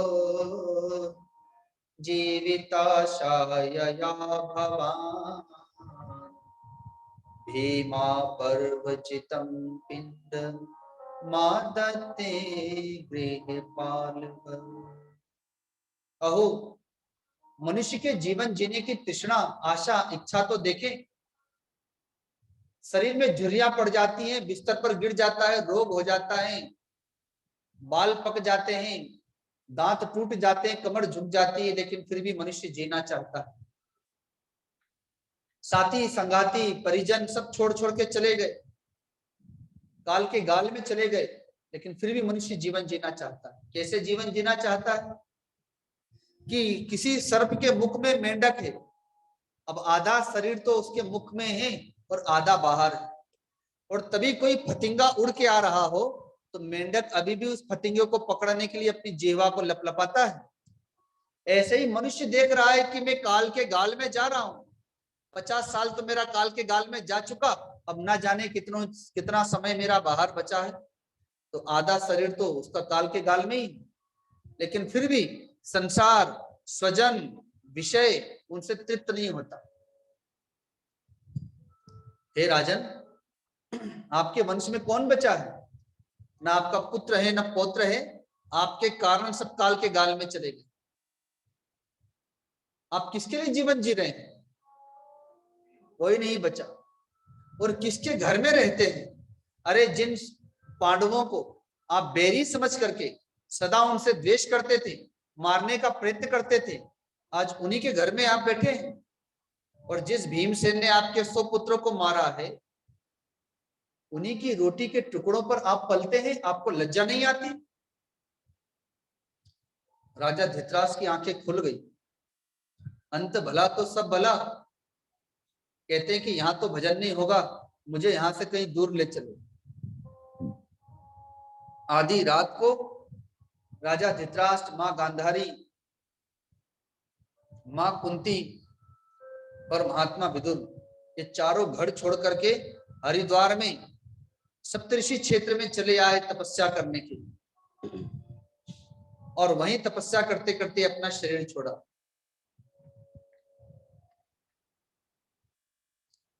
अंत भला तो सब भला, कम से कम अपना बुढ़ापा तो सुधार लिया। पांचों पांडवों को बड़ी चिंता हो गई। तब देवर्षि नारद जी ने आकर के बताया कि वे लोग तपस्या करने के उद्देश्य से घर छोड़े। इधर महात्मा अर्जुन के माध्यम से पता चला राजा युधिष्ठिर को कि भगवान श्री कृष्ण भी इस धराधाम से चले गए। अब जान गए कि अब हमारा कार्य भी पूरा हो गया। अतः राज सिंहासन पर अपने पौत्र परीक्षित को बिठा वे भी वन प्रदेश में पांचों पांडव और मां द्रौपदी ये सभी संन्यास ले लेते। अब छोटे से 16 वर्ष के हैं परीक्षित। सबके मन में आता है कि छोटा सा राजकुमार इतना बड़ा राज्य कैसे संभालेगा। कोई कुछ कहता है, कोई कुछ कहता है। उसमें कुछ लोग ऐसा भी कहते हैं, अरे ये वीर अभिमन्यु का पुत्र है जिसने 16 वर्ष की अवस्था में ही महाभारत युद्ध के मैदान में बड़े बड़े शूरवीरों के दांत खट्टे कर दिए थे। वो तो अकेले नहीं, 5-6 लोगों ने मिलके मारा। अकेले की तो सामर्थ्य नहीं थी। उन्हीं का वीर पुत्र अभिमन्यु है, उन्हीं का वीर पुत्र परीक्षित है। अवश्य ये इस राज्य को भली प्रकार से चलाएगा, संभालेगा। और ऐसा देखा भी गया। दिग्विजय के लिए निकलते हैं परीक्षित और चारों ओर विजय ही विजय पताका फहराते हैं। बहुत से राजा महाराजा अपने आप उनकी शरण में चले आए, बहुत से युद्ध में पराजित हो गए। इस प्रकार से उन्होंने पुनः अपने राज्य का विस्तार किया। लेकिन वे जहां जहां भी गए, राजाओं से भगवान श्री कृष्ण की और पांचों पांडवों की जो आपस में प्रेम है, जो भक्ति है, जो समर्पण है पांडवों का, उसकी चर्चा सुनते हैं। भगवान की जो कृपालुता है, दयालुता है, कि भगवान कैसे पांडवों की रक्षा करते थे। शांति दूत बन के गए, राजसु यज्ञ में जूठी पत्तलें उठाई, महाभारत युद्ध में सारथी का काम किया। तो राजा परीक्षित भाव विभोर हो जाते हैं। उनकी भक्ति उत्तरोत्तर बढ़ती चली जाती है। चौथी भगति मम गुण गण करे कपट तजी गान, ये चौथी भक्ति है। एक दिन उन्होंने देखा कोई शूद्र हाथ में छड़ी लेकर के गाय की और नंदी की पिटाई कर रहा है। गाय रंभा रही है, रो रही है, और नंदी उसके 3 पैर टूटे हुए, एक पैर पर खड़ा हुआ कांप रहा है। परीक्षित ने देखा तो उन्हें बड़ा क्रोध आया। हाथ में तलवार और धनुष बाण लेकर के चल दिए। अरे कौन है? अरे दुष्ट, खड़ा रह, वहीं ठहर, अभी तुझे दिखाता हूं। अरे जिन गायों की सेवा स्वयं भगवान श्री कृष्ण नंगे पैर चल करके करते हैं, 12 वर्ष पांव में जूते चप्पल नहीं पहने, इन गायों की सेवा करते हैं, तो उन्हीं गायों को इस प्रकार से पीड़ित कर रहा है। आज इस धरती में पांडव नहीं तो पांचों पांडवों के अभाव में गायों की ऐसी दुर्दशा। ऐसा कहते क्रोध में आग बबूले हुए दौड़े चले आते हैं। तो साक्षात कलयुग ही था। देखा कि परीक्षित मेरी ओर दौड़े चले आ रहे हैं तो चरणों में गिर गया। त्राही माम रक्षा करे। तुम कौन हो? कहा प्रभु मैं कलयुग हूं। और जैसे शरीर में बाल्यावस्था, युवावस्था, वयस्क अवस्था और अंत में वृद्धावस्था अवश्य आती है, शरीर को जर्जर बना देती है, रोगी बना देती है, वैसे ही सतयुग, त्रेता और द्वापर के बाद अब मेरी बारी है। कलयुग का समय आ गया। यहाँ पर तो अधर्म होगा, पाप होगा, पापाचरण होगा। परीक्षित ने कहा मेरे राज्य से निकल जाओ, जब तक मैं हूं तब तक मेरे राज्य में तुम नहीं रह सकते। कहा कि हे राजन, ये पूरा भूमंडल तो आपके अधीन है, तो मैं इस भूमंडल से बाहर कहां जाऊं? और मैं भी आपकी प्रजा का एक अंग हूं, मुझे भी स्थान दें आप। तो राजा ने कहा कि चलो ठीक है, जहां जुआ खेला जाता हो, हिंसा होती हो, चोरी होती हो, जहां स्त्री प्रसंग होता हो, ऐसे स्थानों पे रहो। कहा कि आपने तो सभी मुझे अपवित्र स्थान दे दिए, कम से कम कोई तो एक पवित्र स्थान दे। तो कहते हैं कि जाओ, जहां भी आजकल झगड़ा होता है धन संपत्ति के लिए होता है, इसलिए जाओ स्वर्ण में वास करो, सोने में तुम्हारा वास हो। कलयुग वहां से चला तो गया, पर राजा परीक्षित के मुकुट में भी प्रवेश कर गया, क्योंकि वो भी सोने का ही था। अब एक दिन राजा परीक्षित शिकार के लिए वन में गए। दिन रात भूखे प्यासे उन्होंने शिकार किया, शाम हो गई, थक गए। अब भूख प्यास से व्याकुल होकर के भोजन की तलाश में, जल की तलाश में घूम रहे हैं, पर वन प्रदेश है, तो वन में तो साधु संत रहते हैं। एक आश्रम पर पहुंचे, पर चूंकि संध्या के समय में पहुंचे, अतः वहां पर सभी साधु संत महात्मा ध्यान भजन में बैठे। शमीक मुनि समाधि लगाए बैठे। राजा ने आवाज लगाई, अरे कोई है? मुझे बड़े जोरों की प्यास लगी है, बहुत जोरों की भूख लगी, मेरे प्राण संकट में है, मुझे कुछ खाने पीने को दे दो। पर अब वहां पर सभी ध्यान में बैठे थे, समाधि में थे, अंतर जगत में, बाहर में पता ही नहीं क्या हो रहा है। राजा ने चूंकि सोने का मुकुट पहन रखा है और उसमें कलयुग का वास है, अतः रजोगुणी विचार चलने लगे। लगता है कोई राजा नहीं, ये कोई मुनि नहीं, कोई ढोंगी है, वेश बदल करके बैठा है। बताओ, मेरे राज्य में रहता है और मुझे जल के लिए नहीं पूछा, आसन नहीं दिया, स्वागत नहीं किया, इसका तो वध कर देना चाहिए। ऐसे विचार के साथ में उन्होंने अपने हाथ से तलवार म्यान से जैसे ही निकाली, तब तक विचार बदल गए। पांडवों का संस्कार है, भगवान के भक्त भी हैं, मन में आया कि नहीं, वध तो नहीं करना चाहिए, पर दंड अवश्य देना चाहिए। चारों तरफ देखा तो मरा हुआ सर्प पड़ा था, धनुष से उठा करके वही गले में डाल दिया। संत का घोर अपमान कर दिया, तिरस्कार कर दिया,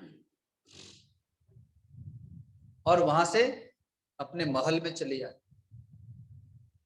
अब इस बात का पता शमीक मुनि के पुत्र श्रृंगी ऋषि को चल गया। क्रोध में भर करके उन्होंने आओ देखा ना ताओ, किसने दिया, क्या किया, क्या अपराध, कुछ नहीं देखा।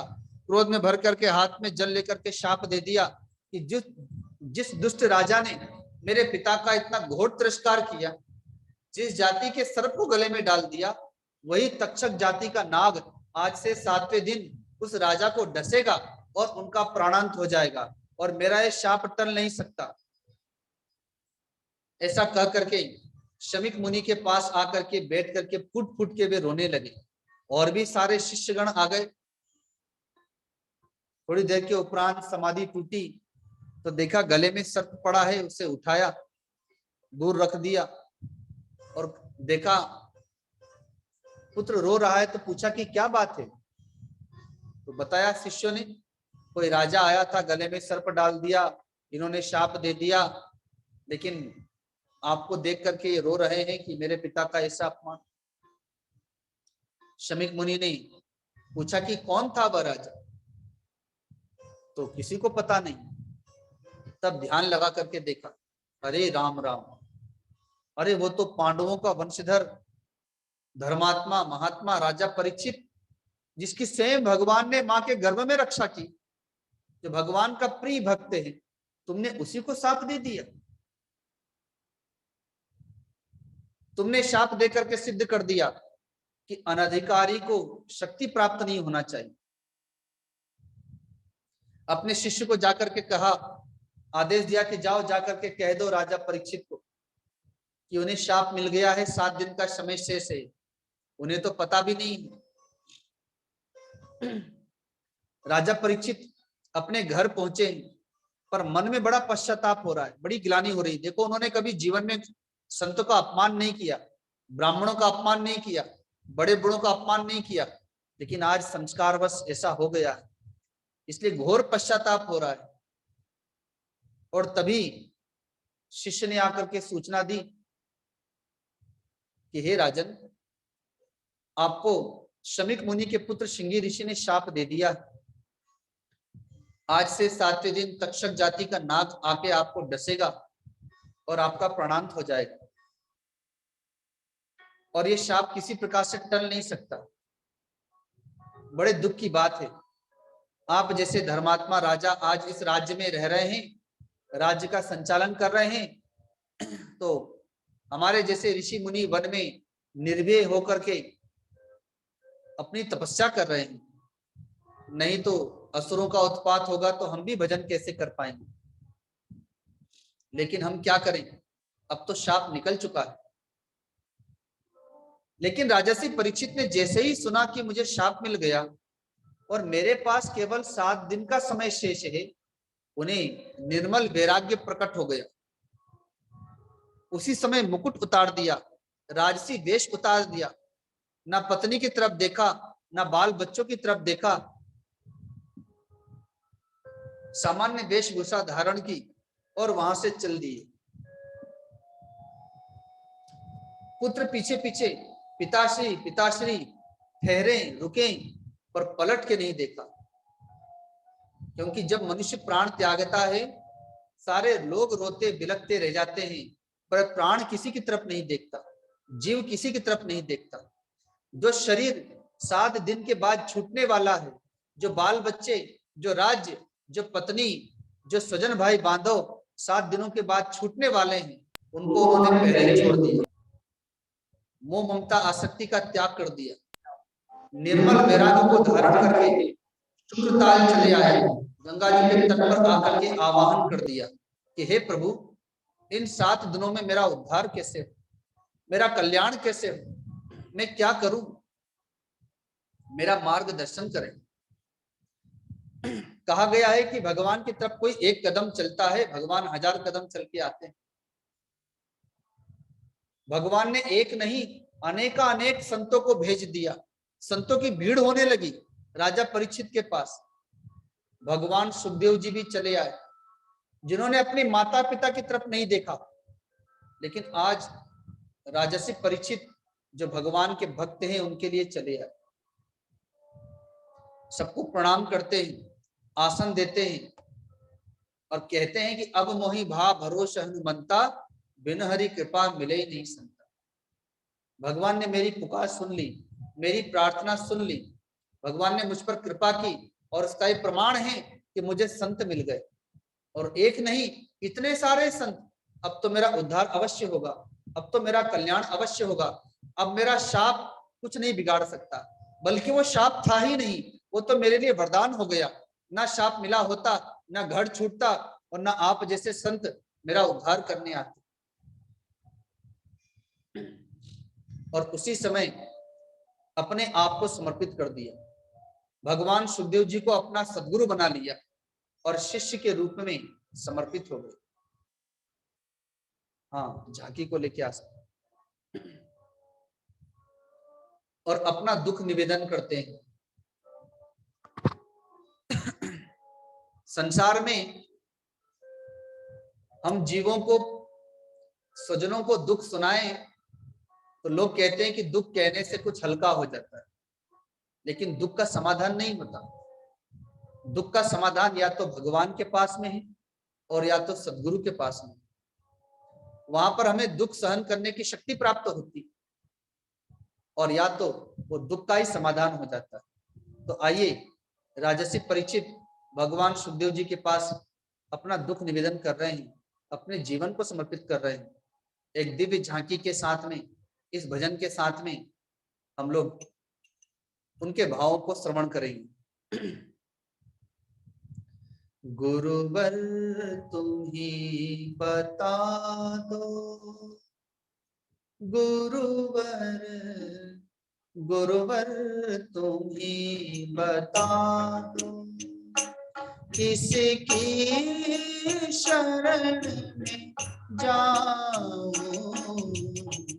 किसकी शरण में गिरकर, गुरुवर किसकी शरण में गिरकर, अपनी व्यथा सुनाओ, गुरुवर तुम ही बता दो, गुरुवर गुरुवर तुम्ही बता दो।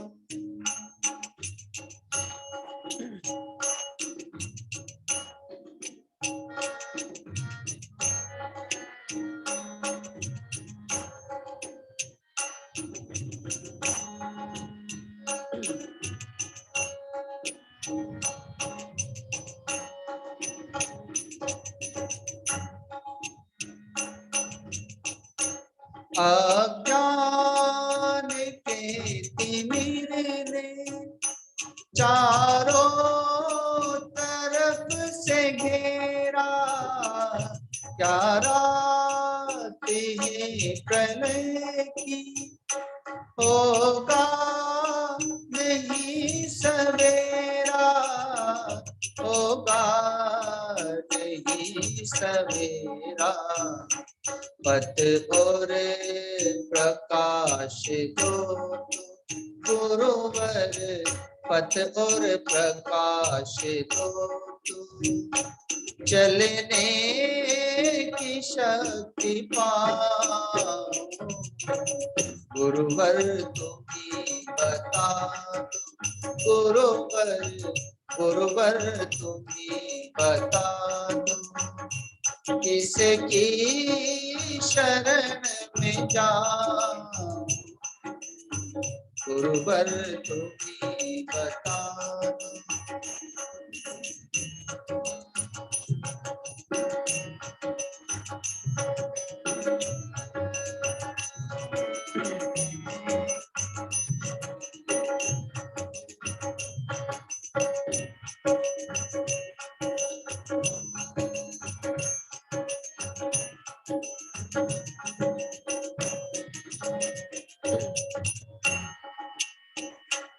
दुष्वृत्तियों ने मुझको घेरा, कदम कदम पर कभी काम क्रोध बनकर, कभी लोभ मोह बनकर, कभी लोभ मोह बनकर। इन दानवों से कैसे गुरुवर, इन दानवों से कैसे अपना गला छुड़ाऊं, गुरुवर तुम्ही बता दो। किसकी शरण में जाऊं, किसकी शरण में गिर कर अपनी कथा सुनाऊं, गुरुवर तुम्ही बता दो।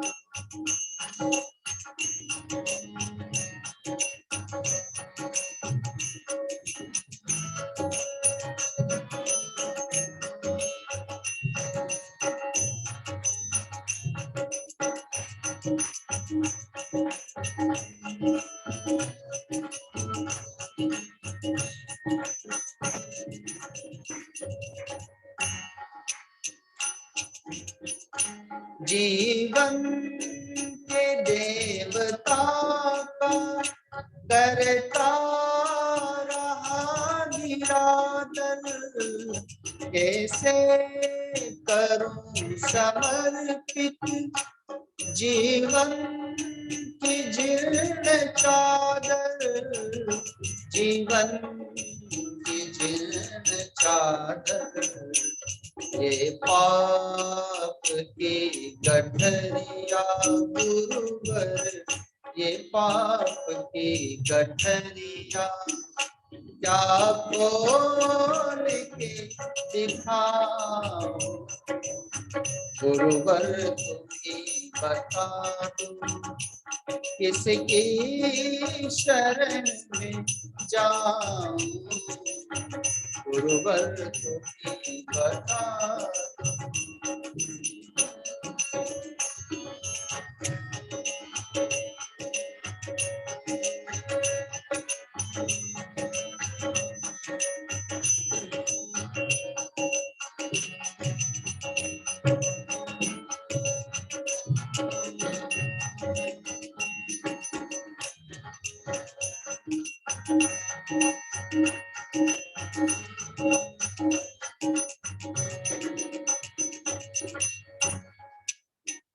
माना कि मैं पतित हूँ, क्या रुष्ट रह सकोगे।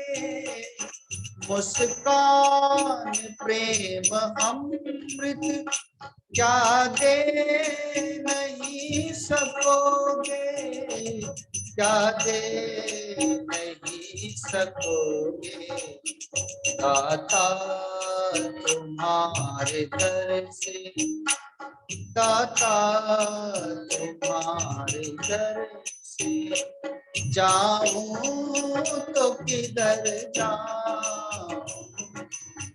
गुरुवर तुम्हें बता दो, किसकी शरण जाऊं।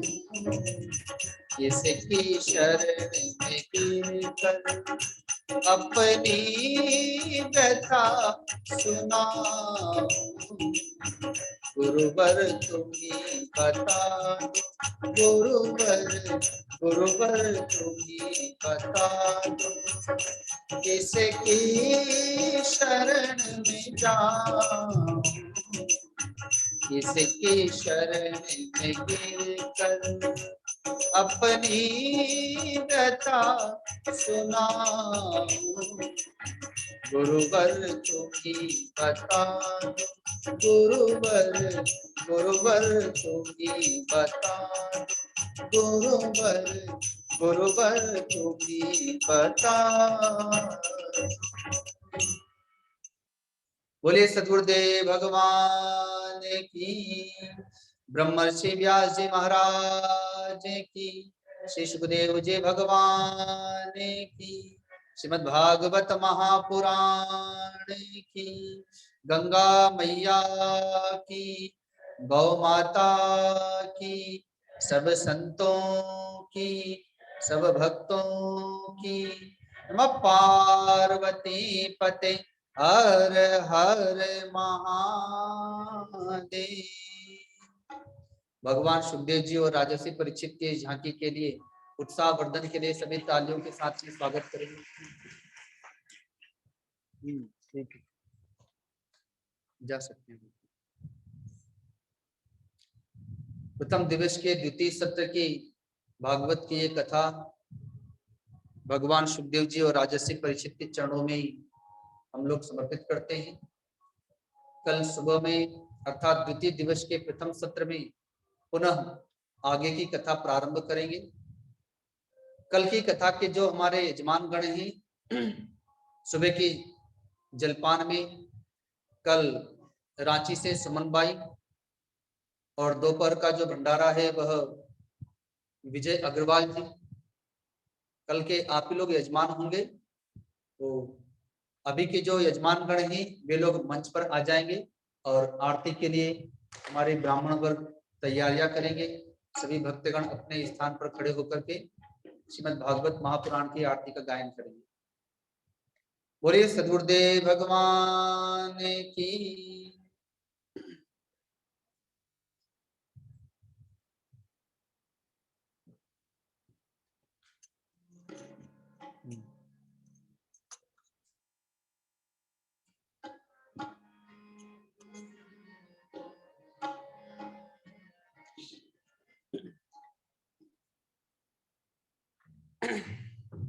वो जो पुस्तिका छपी है वो यहाँ पर आई है क्या? है जाओ दौड़ के लेकर के आओ। हाँ, एक दीजिए और पुस्तिका जो छपी है ना लेकर के आइए पंडित जी के पास।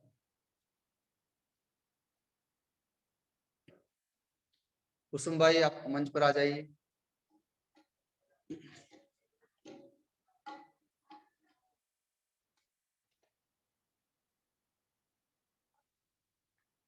प्रदीप जी तो अभी यहाँ लगता है बाहर चले गए।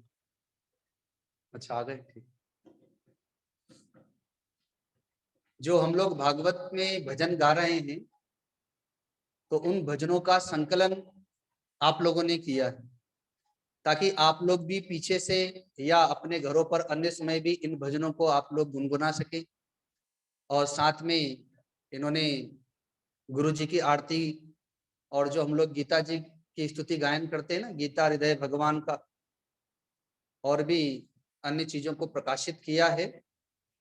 तो आज इसका विमोचन हो रहा है, क्योंकि सुबह में आप लोग आ नहीं पाए थे। आइए आगे, कहाँ गए, आगे में। ये गुरु जी को ही समर्पित किया जा रहा है आप लोग के द्वारा, तो आए और इसे भागवत पर चढ़ा दें दोनों लोग मिलकर। और फिर यहाँ पर सभी भक्त लोगों को ये दे दी जाएगी।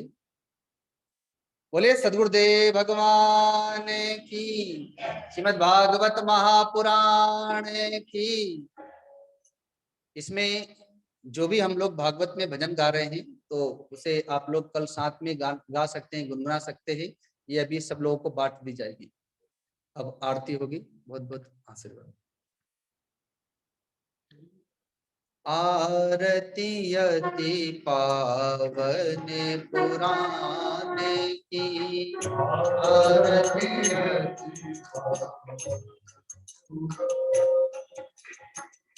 धर्म भक्ति विज्ञान खान की,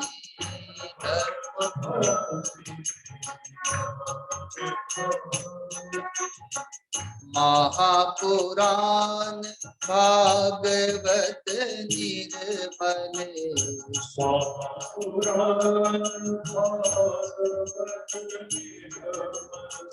शुक मुख विकलित निगम कल्प फले,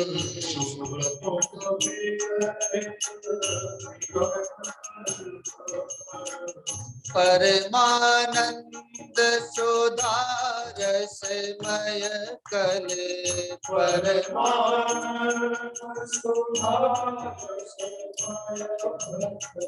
लीला रति रस रस निधान की,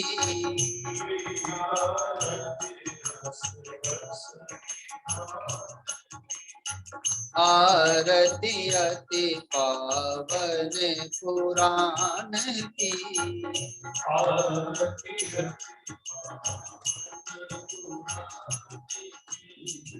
कलिमल मतनी त्रिताप निवारिणी,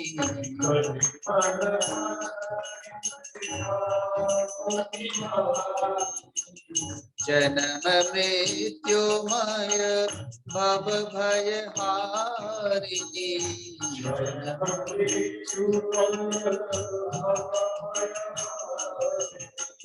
सेवत सतत सकल सुखकारिणी,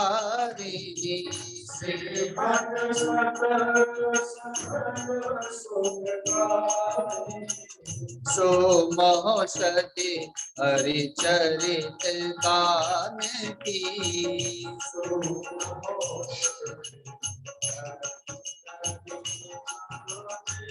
आरती अति पावन पुराण की,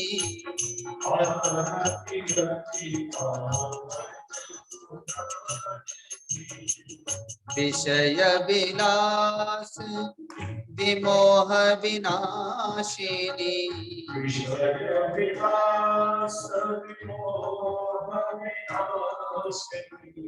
विमल विराग विवेक प्रकाशिनी,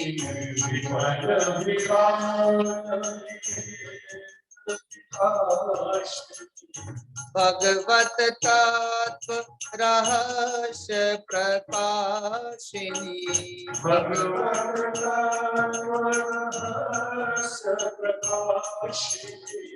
परम ज्योति परमात्म ज्ञान की,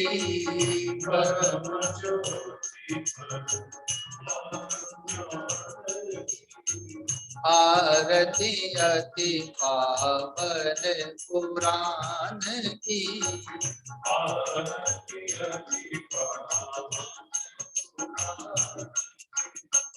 परमहंस मुनि मन उल्लासिनी,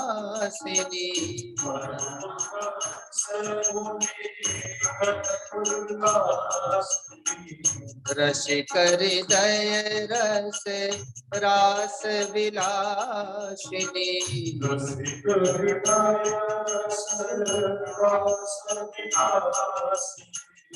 भोक्ति मुक्ति रति प्रेम सुदासिनी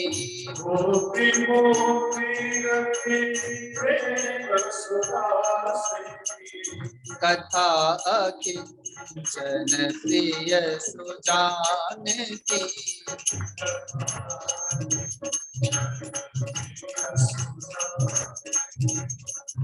आरती अति पावन पुराण की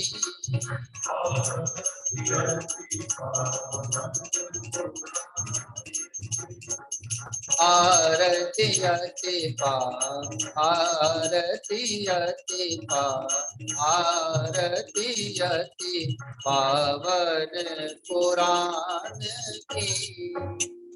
बोले श्रीमद् भागवत महापुराण।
सर्वे भवन्तु सुखिनः, सर्वे सन्तु निरामया, सर्वे भद्राणि पश्यन्तु, मा कश्चित् दुःखभाग् भवेत्। हरि ओम्। ओम जगदीश जगन्मय दन्तदेव आनि धर्माणि प्रथमाज्ञातन्त देहनाक महिमानः सदन्तर्पूर्वे सान्त्या सन्धिदेवाः। ओम राजाधिराजाय तथैताये नमो वयं मे कृष्णाय कृते समे कामान् कामाय वयं कामेशो मे समनोदातु भूयाय मे कृष्णाय महाराजाय नमः। ओम विश्वचक्रवरदा विश्वतोमुख विश्वतोमाहरद विश्वतपाद बाहुभ्यां नमतीकं पदे यावा भूमि जनयत् एव एका। हरि ओम्। एकनाय विद्महे वक्रतुण्डाय धीमहि तन्नो दन्ति प्रचोदयात्। ओम नारायणाय विद्महे वासुदेवाय धीमहि तन्नो विष्णुः प्रचोदयात्। ओम महालक्ष्मी च विद्महे विष्णुपत्नी च धीमहि तन्नो लक्ष्मी प्रचोदयात्। ओम अंजलिसुताय विद्महे वायुपुत्राय धीमहि तन्नो हनुमत् प्रचोदयात्। ओम हंसहंसाय विद्महे परमहंसाय धीमहि तन्नो सद्गुरुः प्रचोदयात्। ओम सद्गुरुः विद्महे महादेवाय धीमहि तन्नो रुद्रः प्रचोदयात्। ओम यशोदाय विद्महे देवदत्ताय धीमहि तन्नो कृष्णः प्रचोदयात्। नानास्मन्दपुष्पाणि यथा कालभवानि च पुष्पाञ्जलिं मया दत्त्वा विहानां परमेश्वर दिव्यमन्त्रपुष्पाञ्जलिं समर्पयामि।